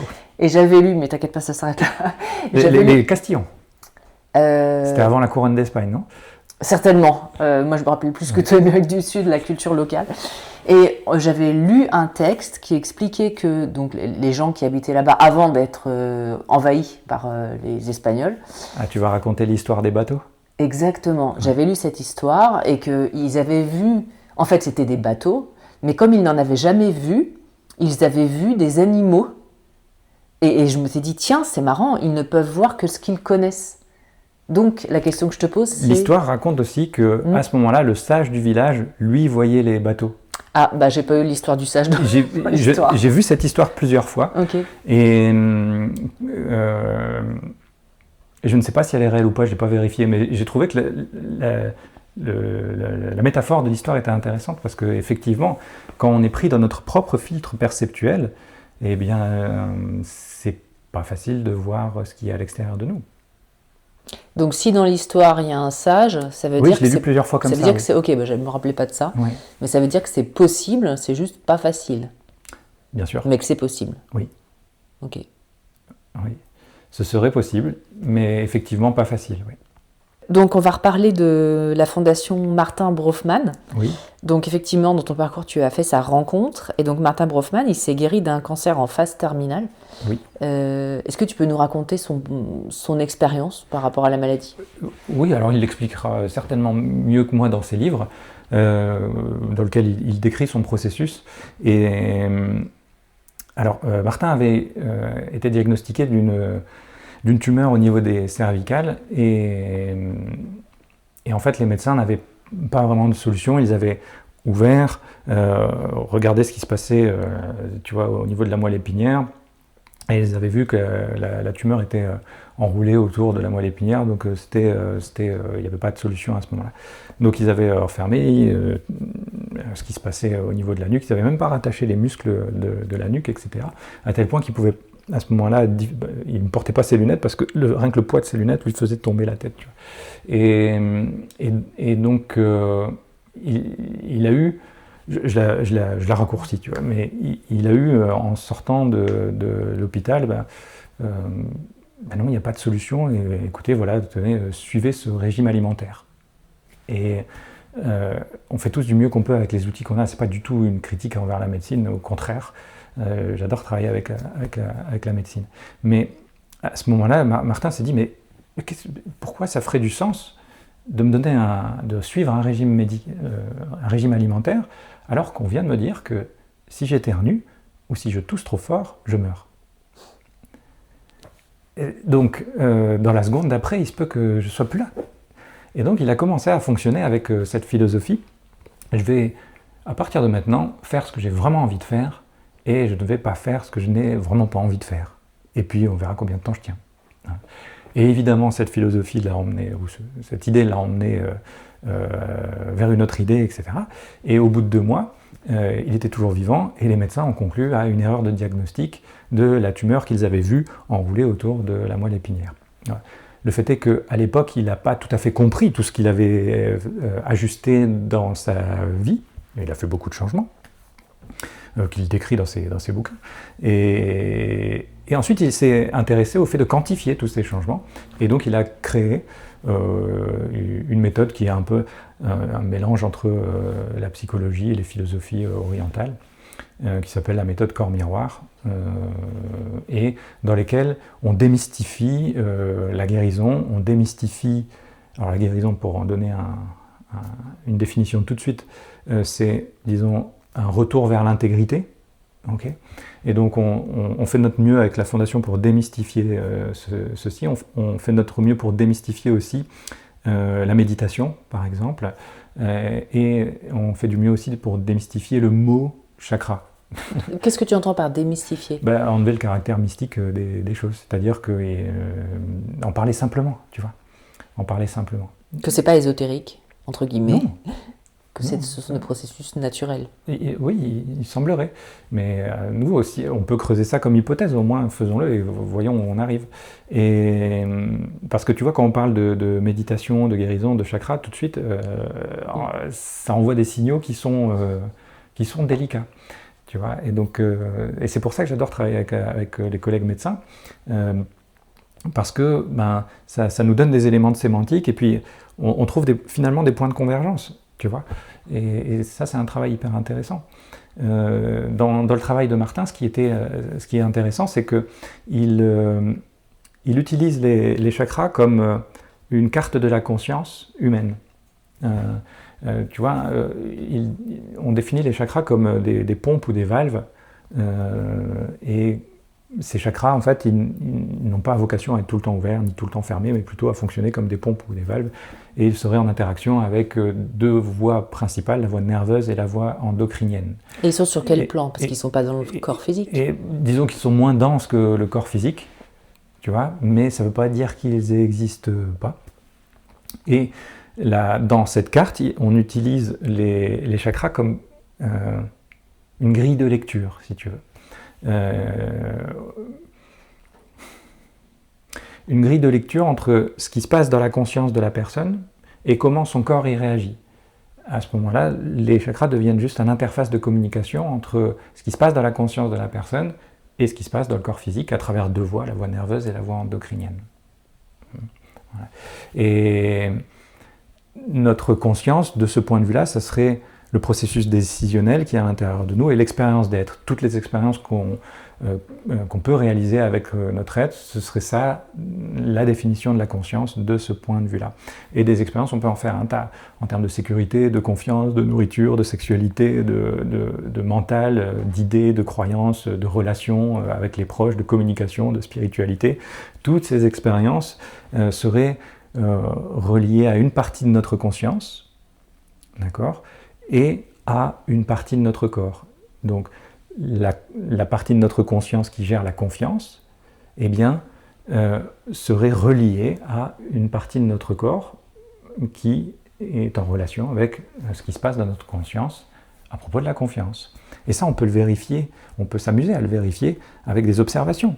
Quand on prend l'opposé de la confiance, par exemple, quand on a très peur, okay, qu'est-ce qui se passe dans notre corps? Eh bien, on va avoir les jambes qui tremblent. Pourquoi? Parce que les glandes surrénales sécrètent des substances, comme l'adrénaline par exemple, et donc on va avoir l'opportunité de réagir à un danger, soit par la fuite, soit en combattant, soit en tombant en catalepsie. Et ça, ce sont les effets d'une perception de peur. Okay. Et le système physique qui contrôle ça, c'est quelque chose qui est lié au niveau du sacrum, le plexus nerveux. Un plexus, un groupe de nerfs. Un plexus, c'est un groupe de nerfs. On a plusieurs groupes de nerfs dans notre corps.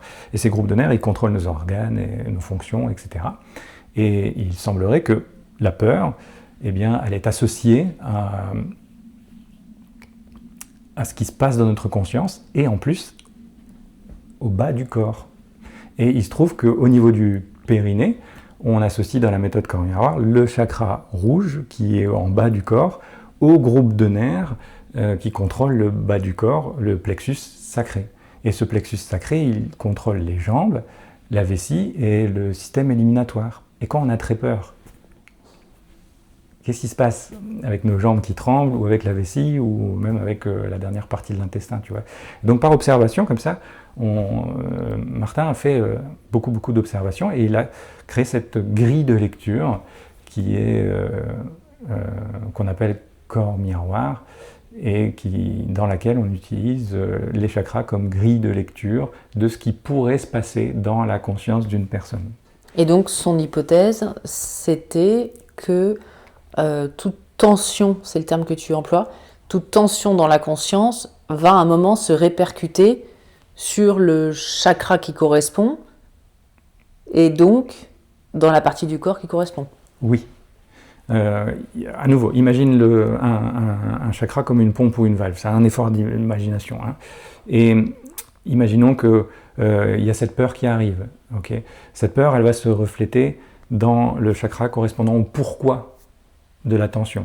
Donc là, on a pris comme exemple le premier chakra. Et donc cette pompe ou cette valve, eh bien, elle devient un peu moins fluide, comme s'il y a un grain de sable dedans. D'accord ? Donc ça crée cette tension dans la conscience, elle se reflète en termes de tension dans cette pompe ou cette valve. Et ensuite, le groupe de nerfs qui est associé à cette pompe ou cette valve, à un chakra en particulier, eh bien, va transmettre au corps des messages nerveux basés sur cette tension.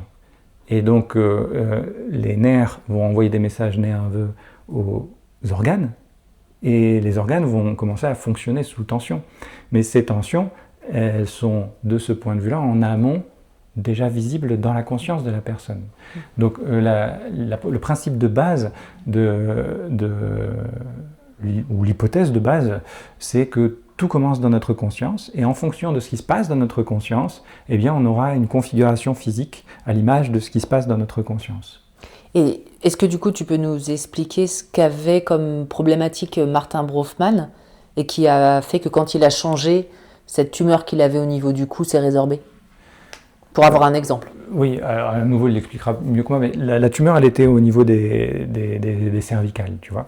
Et au niveau de la base de la gorge, on a un groupe au niveau du cou ici, on a un groupe de nerfs, d'accord, qui contrôle les bras et aussi la glande thyroïde, et donc cette partie du corps ici.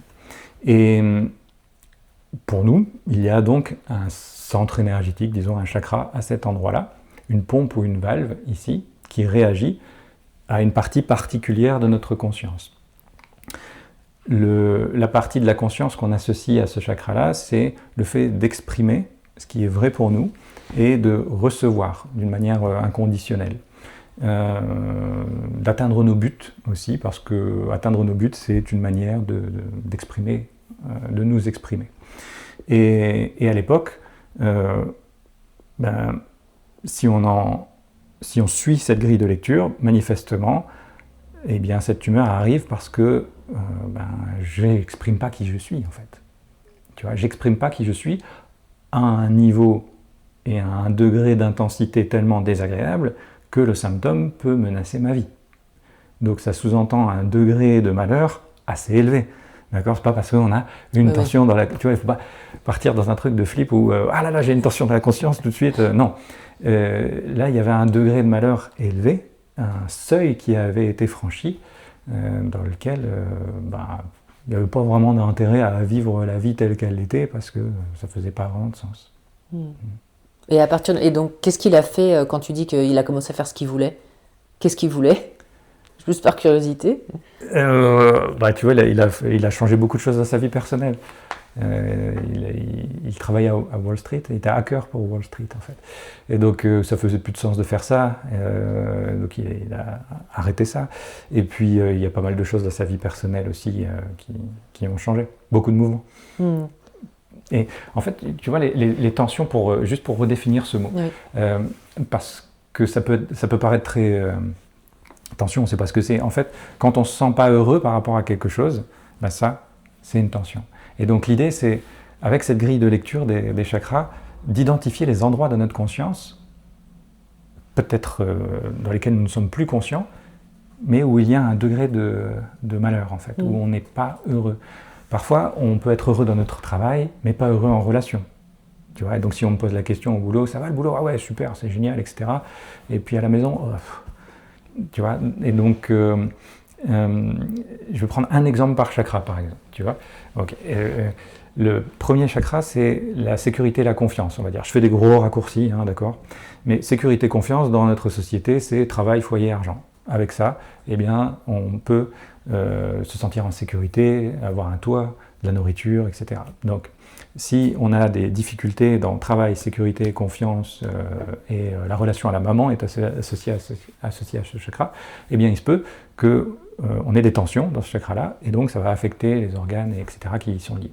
Dans le deuxième chakra, ce sont les questions de nourriture et de sexualité, et la bonne volonté d'être en contact avec les émotions, les informations émotionnelles. Okay, parce que c'est vrai que c'est pas toujours facile de s'autoriser d'être en contact avec nos émotions. Donc le deuxième chakra, c'est aussi ça, d'être en bonne volonté de s'autoriser d'être en contact avec nos informations émotionnelles.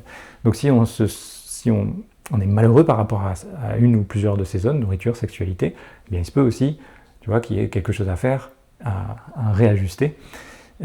Pour le troisième chakra... Excuse-moi, je t'interromps. Et du coup, le deuxième chakra, c'est quelle partie du corps, du coup? Alors, c'est plutôt juste en dessous du nombril, tu vois, le bas-ventre ici. Mais au-dessus, parce que tu parlais de la vessie. La zone lombaire, ça c'est le premier chakra. Au-dessus de la vessie? Oui. Jusqu'où? c'est pas une... Oui. C'est pas de la géométrie. Non, parce que ça dépend des organes qui sont impliqués dans cette zone, des fonctions aussi des organes. Et comme je te disais, chaque chakra est associé à des glandes endocrines. D'accord, une ou deux quand elles fonctionnent par paire. D'accord. Donc les glandes endocrines du deuxième chakra, ce sont les gonades. Les glandes endocrines du premier chakra, ce sont les glandes surrénales qui sécrètent l'adrénaline dont on parlait tout à l'heure. Tu vois. Okay. Donc quand il y a des difficultés sur cette zone-là, mais aussi sur les fonctions que le groupe de nerfs qui est associé à ce chakra-là, c'est-à-dire le groupe de nerfs lombaire, alimente, eh bien on va regarder aussi parallèlement, nous, ce qui se passe dans la conscience de la personne par rapport à la nourriture, la sexualité, la bonne volonté d'être en contact avec ses émotions. Ok. Et on va regarder si il y a un moment dans la vie où la personne, elle s'est sentie mal avec quelque chose. D'accord ? Parce que quand un symptôme arrive dans la vie de la personne, on regarde le contexte dans lequel le symptôme s'est manifesté. Et pourquoi il s'est manifesté à ce moment-là. Et en fonction de l'endroit du corps où le symptôme se manifeste, de ce point de vue-là, on a aussi la partie de la conscience dans laquelle la personne ne s'est pas sentie bien. Et donc si on a, tu dis le nerf lombaire, je ne savais pas que ça existait. Plexus lombaire. Plexus lombaire, bon, moi je connais les lombaires dans le dos, on est d'accord que ça fait toute la partie du corps? Moi je m'arrête là, tu vois, mon domaine c'est la conscience humaine. Après, il y a le champ physique et ça c'est le domaine médical. Mais il y a les vertèbres lombaires, d'accord, et le plexus lombaire, c'est le groupe de nerfs qui est effectivement au niveau des vertèbres lombaires. Donc si on suit ce raisonnement, on peut imaginer que quelqu'un qui a régulièrement, par exemple, des difficultés ou des symptômes au niveau des lombaires, doit s'interroger sur le sujet que tu as évoqué. Pourrait s'interroger en termes de est-ce que je suis pleinement heureux en termes de nourriture, pleinement heureux en termes de sexualité, pleinement heureux en termes de fait de me laisser ressentir mes émotions. On pourrait, c'est pas les seuls, là je donne vraiment des exemples pour faire des raccourcis parce que sinon on va pouvoir en parler très très longuement, tu vois. Tu peux continuer du coup. Et donc le troisième chakra il est au niveau du plexus solaire, donc le groupe de nerfs ici. Et là la partie de la conscience qui est associée c'est de notre point de vue la liberté, le pouvoir, le contrôle, la personnalité. Pour nous la personnalité c'est un synonyme d'ego. Et l'ego, il y a deux manières de s'en servir, une manière constructive, une manière destructive. Mais bon, c'est quelque part notre personnalité. Et donc, c'est pas quelque chose à détruire, mais c'est quelque chose à utiliser à notre service plutôt que contre nous ou contre les autres. Et ce groupe de nerfs, ce plexus-là, eh bien, il contrôle les organes de la digestion, par exemple. Donc le foie, estomac, vésicule biliaire, etc. Et ensuite, on a le quatrième chakra qui est au centre de la poitrine, communément appelé chakra du cœur, tu vois, et qui va réagir, ce chakra, cette pompe ou cette valve va réagir à ce qui se passe dans la conscience de la personne à propos des perceptions de l'amour, donc de ce qui se passe avec les personnes proches de son cœur et des relations en général. Donc si une personne a des grosses tensions avec un enfant par exemple ou avec une personne proche de son cœur, eh bien il se peut qu'elle le ressente aussi dans cette zone. Tu vois ? Et ça c'est hyper intéressant comme grille de lecture, il me semble, parce que tu vois, quand on se sent pas bien par rapport à quelque chose, on sent aussi des zones de notre corps qui y réagissent. Et donc quand on est très malheureux par rapport à une personne proche de notre cœur, on le sent là, ici, aussi. Pas forcément uniquement là, parce qu'on peut aussi être affecté en termes d'amour, mais aussi en termes du fait de se laisser ressentir les émotions par rapport à ça, d'accord ? D'où la distinction entre émotion et amour que je proposais tout à l'heure. Ce ne sont pas les mêmes endroits au niveau du corps qui vont capter cette sensibilité. Et donc quand on est très malheureux par rapport à une personne proche de notre cœur, il se peut aussi que cette zone-là y réagisse. La poitrine, les poumons, la respiration, le cœur ou le système immunitaire qui est associé au chakra du cœur. Et ça, c'est hyper intéressant aussi.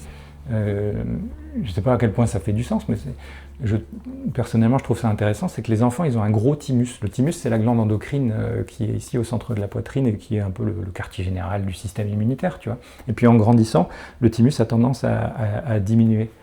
Et est-ce que ça veut dire que les enfants, ils ont plus tendance à être dans l'amour, dans l'acceptation, qui sont parfois très proches comme mots, hein, quand on accepte une personne quelque part, ben on l'aime, tu vois.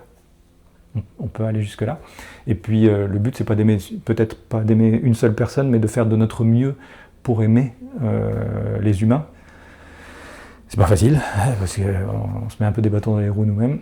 Mais en tout cas, c'est intéressant de voir que on a peut-être une grille de lecture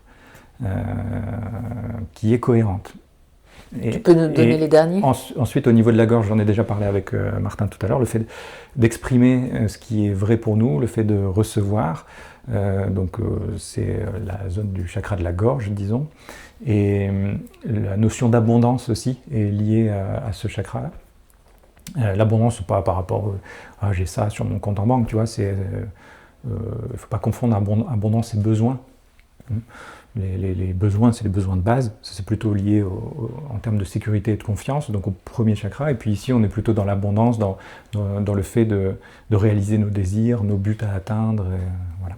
Et d'être parallèlement dans le recevoir inconditionnel, parce que c'est compliqué d'être dans l'abondance si on est bloqué au niveau recevoir. Tu vois, si on se sent coupable de recevoir, ouais, ça va être compliqué d'être dans cette perception d'abondance. Ensuite, on a un sixième chakra ici qui est le chakra du front et qui, lui, est plus en contact avec la partie de la conscience qui gère tous les concepts spirituels d'une personne. Disons qu'on a plusieurs niveaux dans notre être. Il y a le niveau de la personnalité et puis le niveau ici, on va dire le niveau de l'esprit. Mais c'est juste un mot, d'autres appelleront ça autrement, tu vois, mais disons le niveau de l'esprit, juste une partie plus profonde de nous-mêmes. Et l'idée, c'est d'être en accord ici avec nos concepts spirituels. Et puis le dernier chakra, à nouveau, il y a plein d'autres choses, hein, mais le dernier chakra, c'est ce qui concerne le fait d'être en accord avec l'autorité et ou le père de notre vie. C'est aussi notre intuition, notre direction dans la vie, notre GPS intérieur, la partie de nous-mêmes qui guide nous-mêmes à l'intérieur. Et ça, ce serait le dernier chakra. Et puis, au niveau physique, pour donner un exemple seulement, lui, il a plus tendance... Il n'y a pas un groupe de nerfs, un plexus qui est associé à celui-là. Mais c'est plutôt l'ensemble des nerfs qui sont associés. Donc le cerveau et l'ensemble des autres nerfs. Et cette grille de lecture, elle n'a pas été faite, j'insiste là-dessus, elle n'a pas été faite juste, comme ça. C'est par observation. La fondation existe depuis plus de 40 ans et ce n'est pas un argument d'autorité non plus, c'est juste qu'on a accumulé des observations. Et quand on dit à une personne, tiens, ce symptôme-là, il semblerait que pour nous, il correspond à des tensions dans cette partie-là de ta conscience au moment où le symptôme a commencé. Est-ce que ça te parle? Est-ce que ça fait du sens ou pas? On n'impose pas la grille de lecture. On propose et on regarde comment ça fait du sens pour la personne. Est-ce qu'il y a des significations aussi en fonction de côté gauche ou côté droit? Oui. Dans ce concept, disons, le côté, quand tu es né droitier, quand tu es droitier de naissance, le côté droit, c'est plutôt le côté masculin, volonté, yang, si ça parle. Et le côté gauche, ça va être le côté féminin, émotionnel, yin. Okay, et pour les gauchers, ce serait inversé. D'accord. Il y a d'autres grilles de lecture qui existent et qui sont peut-être tout autant valables, tu vois. Et puis il n'est pas nécessaire qu'une grille de lecture soit fausse pour qu'une autre soit vraie. Tu vois, les métros fonctionnent en même temps que les avions et ça fonctionne très bien comme ça. Il y a les trains aussi qui fonctionnent entre deux et c'est d'autres grilles de lecture, d'autres fonctionnements. Mais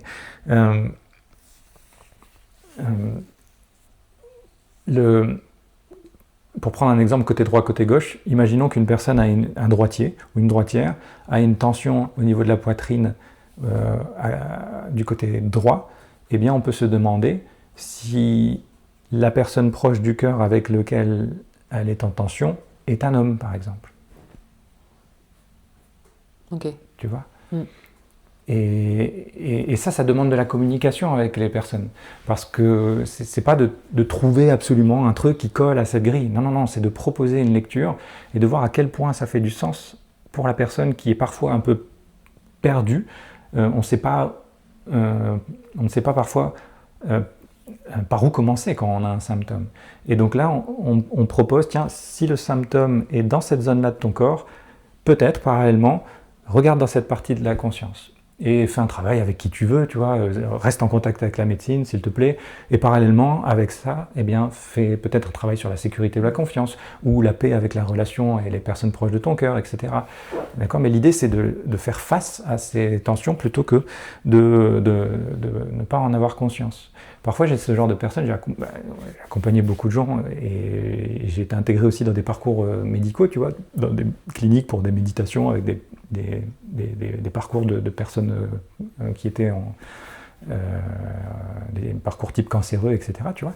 Et donc, parfois, je rencontrais ces personnes qui disaient mais j'ai un symptôme à cet endroit-là, mais ça ne me parle pas ce que tu dis. Et ok, faisons le tour et voyons. Ici, c'est ce qui concerne les personnes proches de ton cœur. Est-ce que tout va bien avec les personnes proches de ton cœur ? Ah bah oui, tout va bien, je ne vois plus mon fils. J'en avais marre de le voir. Là, on a peut-être quelque chose, tu vois. Et ça, je l'ai vu mais tellement de fois. Ça fait 20 ans, tu vois, je fais ça, j'ai vu des milliers de gens. Et je dois dire, cette grille de lecture, parfois, elle est très impressionnante pour moi aussi, tu vois. Parce que parfois, les gens arrivent avec un symptôme. Moi, je ne suis pas médecin, je n'ai pas le droit de le faire, et ça, c'est le domaine de la médecine. Ils me prononcent un nom de symptôme, je ne connais même pas le truc, tu vois. Et je dis, attendez, c'est quoi les effets quels sont les effets du symptôme ? Quelle partie du corps ça a fait, quelle fonction, etc. Et puis on va regarder en fonction de la grille de lecture si effectivement il y a une partie dans votre conscience avec laquelle vous ne vous sentez pas bien. Autre question, est-ce que ces tensions donc dans certaines parties de notre conscience pourraient jouer aussi au-delà de notre santé physique, sur des événements de nos vies, sur nos relations, sur le type de travail qu'on va trouver, sur les personnes que l'on rencontre? Est-ce que tu penses que ça peut avoir des effets plus larges qu'uniquement notre corps physique? Oui, c'est ce que je pense jusqu'à maintenant. Mais tout à l'heure, je prenais la comparaison avec nous et des poupées russes. Tu sais. Donc notre corps physique, c'est, disons, l'aspect le plus extérieur à nous. Il est visible, il est très dense. Okay, c'est l'aspect le plus dense de la conscience. Et puis ensuite, on a d'autres poupées russes, moins denses, les émotions. Les émotions, on peut les sentir, c'est quand même très palpable, très sensitif. Et puis ensuite, on a notre mental, nos pensées, qui sont un peu plus subtiles, etc. etc. Et donc, quand nous sommes en harmonie dans chacune de ces parties de notre conscience, bon courage, c'est évidemment pas facile, eh bien, il semblerait que nous sommes dans un chemin, disons, de moindre résistance. D'accord ? Les choses se passent plutôt fluidement, de moindre résistance. Et puis, quand on a une tension dans notre conscience, eh bien, imaginons que ces pompes ou ces valves se comportent comme des aimants à polarité sélective. Et quand elles comportent une tension, eh bien, on va aussi, quelque part, s'attirer dans notre vie quelque chose qui est à l'image de cette tension, pour peut-être nous accompagner à en prendre conscience et à la changer. Quand tu dis s'attirer, alors est-ce que tu peux définir ce mot, s'attirer ? Oui, parce que c'est ce que je disais juste avant. Imaginons que notre conscience, ou que les différentes parties de notre conscience utilisent, disons, les chakras, ou la conscience en tout cas, comme aimant à polarité sélective. Okay. Donc s'il y a une tension, tu vas être attiré vers quelque chose qui est là pour te montrer qu'il y a cette tension-là à l'intérieur de toi et qu'il va falloir peut-être rééquilibrer ça pour attirer d'autres choses ensuite dans ta vie. Je te pose la question parce que y a eu cette histoire de loi d'attraction. Donc c'est pour ça que je te demande de préciser attirer. C'est-à-dire que inconsciemment, et là on est plus côté psychologie, entre guillemets, inconsciemment on va aller choisir quelque chose parce qu'en fait ça résonne avec des névroses personnelles, etc. Il y a tout au bout du spectre, effectivement, le loi de l'attraction où là, tu as l'impression que c'est vraiment de l'aimant, point barre. Comment toi tu le vois?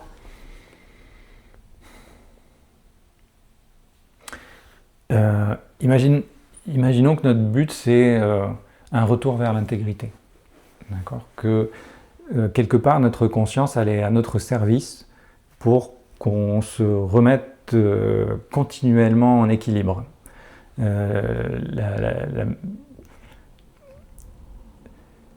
Mais comme tout bouge autour de nous, maintenir un équilibre c'est pas toujours facile. Et donc parfois on se retrouve un peu en déséquilibre.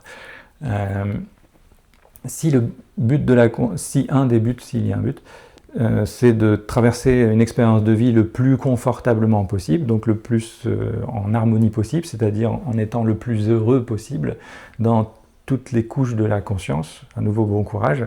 Mais s'il y a cette forme de conspiration à notre service, eh bien, à ce moment-là, les informations qui nous arrivent du monde extérieur ou les interactions que nous allons croiser sont peut-être aussi faites pour qu'on puisse revenir à cet équilibre.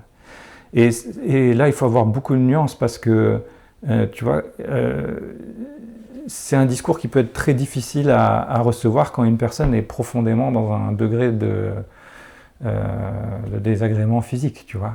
Et se dire, ah ouais, mais ça c'est à mon service alors ce truc, ce symptôme-là, c'est à mon service. Non mais tu déconnes quoi, mec. Tu vois, donc il faut avoir vraiment beaucoup de nuances et avancer doucement avec ces propos-là, tu vois.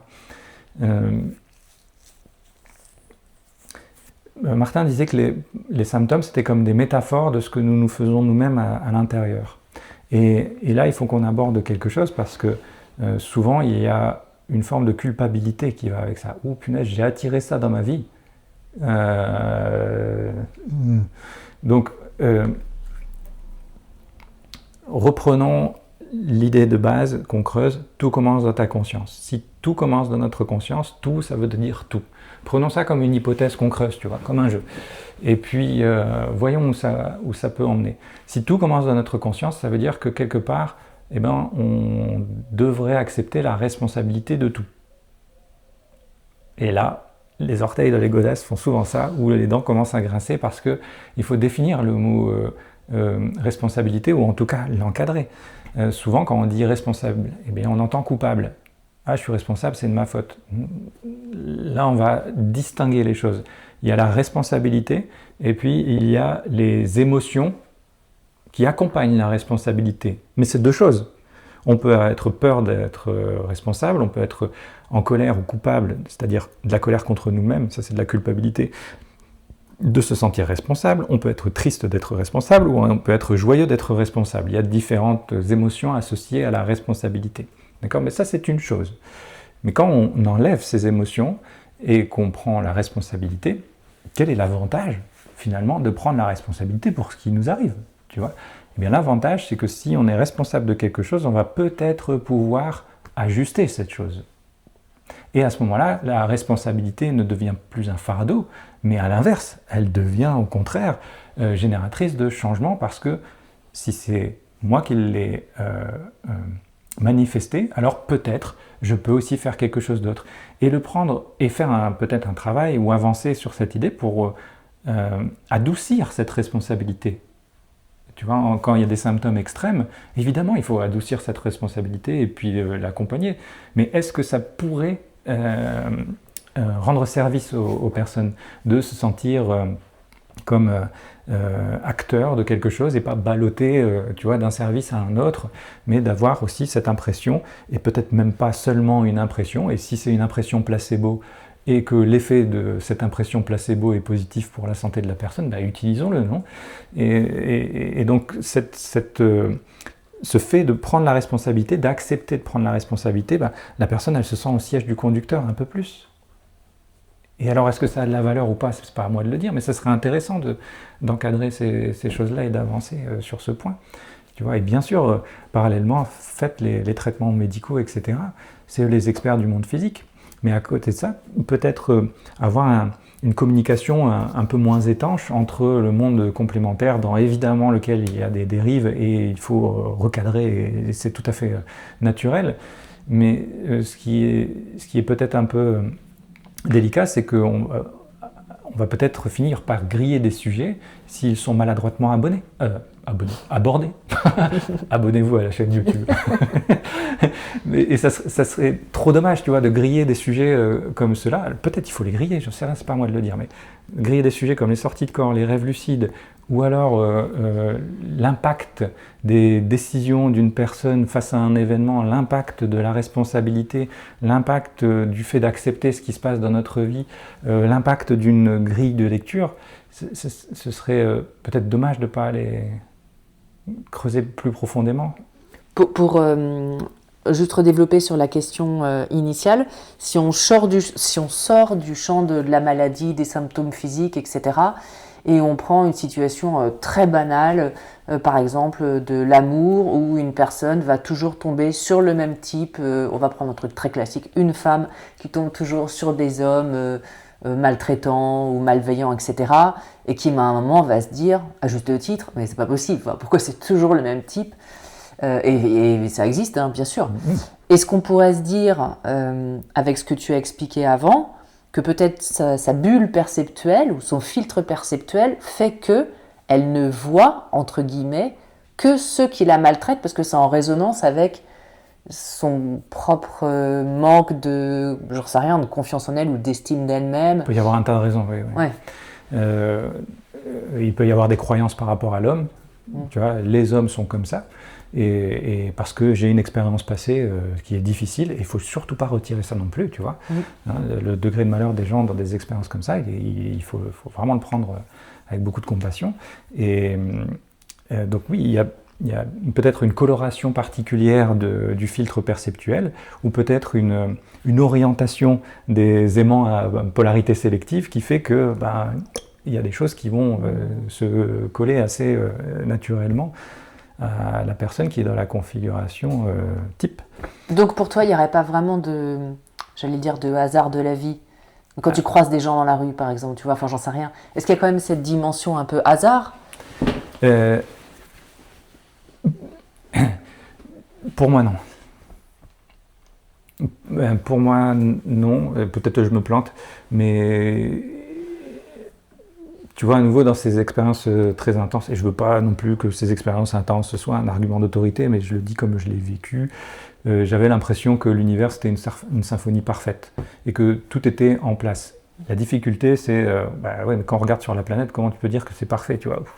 Et c'est vrai que quand on se place d'un point de vue c'est bien, c'est pas bien, c'est très compliqué d'aborder cette question-là. Il faut réussir à s'extraire de ce niveau de perception pour pouvoir aborder un degré d'observation différent. Mais j'avais vraiment cette impression que l'univers c'était une symphonie parfaite, il n'y avait pas assez de place, je l'ai vraiment vécu comme ça, pas assez de place dans l'univers pour du hasard. Ça répond très bien à la question. Mais d'un point de vue médical, par exemple, ça va être un autre point de vue. Tu vois, il y a des mutations qui sont du hasard. Et donc, c'est des discussions que j'ai avec des médecins, justement. Nous, on voit ça comme ça. Je dis, oui, mais moi, je le vois comme ça. Ok. Et ce qui est super là-dedans, c'est que on n'est pas d'accord, mais on peut parler, quoi. Tu vois, c'est pas parce qu'on n'est pas d'accord qu'on doit couper la communication. Et ma dernière question, qui est à tiroir multiple. Oula. Donc aujourd'hui, tu es très actif pour faire des ponts, justement, c'est ce que tu nous expliques là, entre la médecine allopathique et puis tout ce dont tu nous parles, de cette dimension, on va dire, invisible. Comment est-ce qu'aujourd'hui réagit la communauté scientifique à ces approches, que tu connais, hein? Quelles sont les réalisations à ce jour? Est-ce qu'il y a des projets en cours? Et si on a envie de t'aider d'une manière ou d'une autre, est-ce que c'est possible et comment le faire? Alors, si on prend disons la médecine complémentaire et la médecine, déjà, le truc, c'est on est au service du patient. Gardez ça en tête, quoi. C'est pas pour prouver qu'une grille de lecture fonctionne ou pas, ça, c'est pas le sujet. Le sujet, ce sont les patients, leur confort de vie, et est-ce que telle synergie entre la médecine et la médecine complémentaire pourrait être au service du patient, d'accord? Et donc, oui, évidemment, ça demande un cadre qui je le souhaite, va va se manifester de plus en plus. Il y a, il me semble, en France, plusieurs signaux qui vont dans cette direction. Voilà, il s'agirait de pouvoir les renforcer.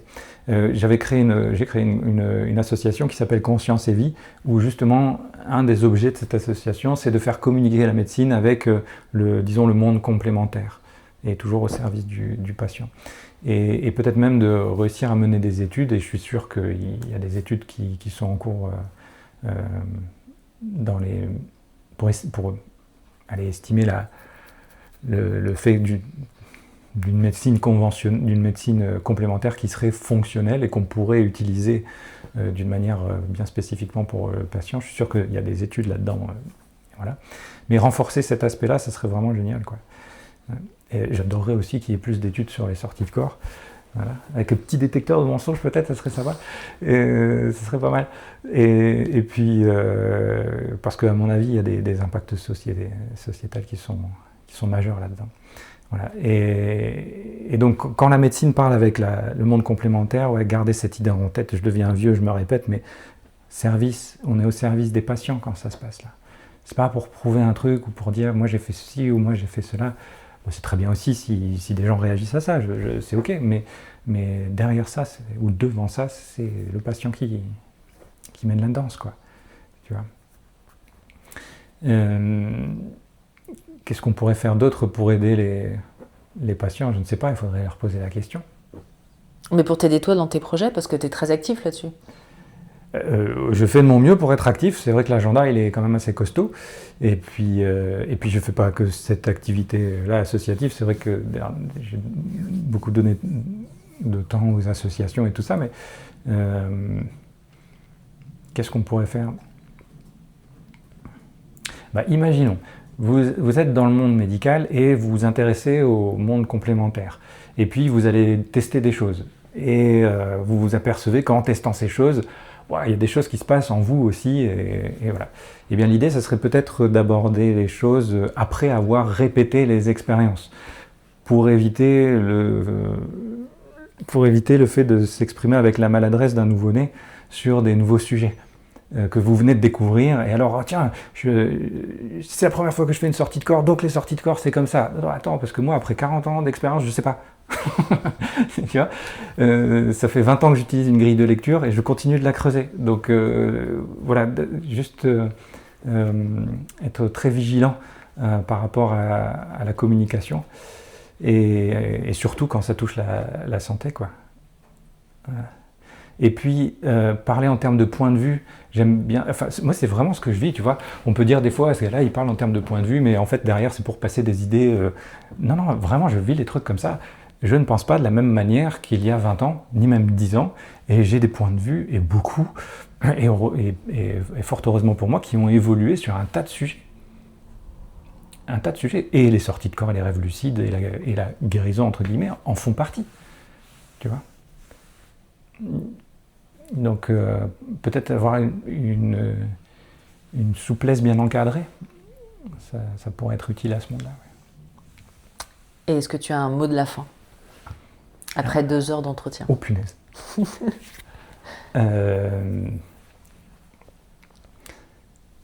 Faites des expériences, quoi. Et puis, laissez-vous accompagner aussi par des gens que vous sentez bien, quoi. Dans ce monde-là, il y a des dérives. On en parlait tout à l'heure en bagnole, tu vois. Et c'est vrai. Et donc, il y a des signaux aussi pour repérer ces dérives. Si on commence à vous demander de plus en plus de pognon, bon, c'est peut-être un indicateur pour vous dire, il y a peut-être un truc. Et parlez-en à votre médecin. D'accord ? Même si votre médecin n'est pas encore ouvert ou qu'il restera fermé à ses pratiques complémentaires, parlez-lui-en, au moins qu'il soit au courant. Parce que si vous voit vous changer et que ces transformations sont à votre bénéfice et que vous vous sentez mieux, très bien. D'accord ? C'est tout ce qu'on veut. Par contre, s'il y a une évolution qui est plutôt une dégradation, c'est quand même sympa que votre médecin il soit au courant et que vous lui ayez dit « Tiens, j'ai été voir cette personne. » Voilà. Donc la communication, je pense que c'est essentiel. Quand vous vivez des expériences, communiquez-les. Et si vous avez depuis longtemps des expériences hors du corps, peut-être il est temps aussi d'en parler Et avec toutes les pincettes, j'ai tenté de faire de mon mieux pour prendre des pincettes, tu vois, mais d'ouvrir la voie sur ces sujets-là, ça peut sortir de l'isolement certaines personnes ou même des gens qui se perçoivent comme tarés. Ça a été mon expérience, et si c'est mon expérience, ça peut peut-être aussi être l'expérience d'autres, de se sentir seul, isolé, parce que personne ne parle d'un sujet, etc. C'est pas très, très rassurant, quoi. Donc, oui, communiquer d'une manière tranquille et faire des expériences, reproduire les expériences afin d'enrichir votre système. Et on n'est pas obligé tous de faire des expériences sorties de corps, tu vois. Mais oui. Je ne sais pas vraiment comment conclure. Aimez-vous les uns les autres. C'est pas mal aussi. C'est pas mal, ouais. Ça peut être sujet à interprétation. Et bon, on va s'arrêter là. Merci Jérôme. Merci.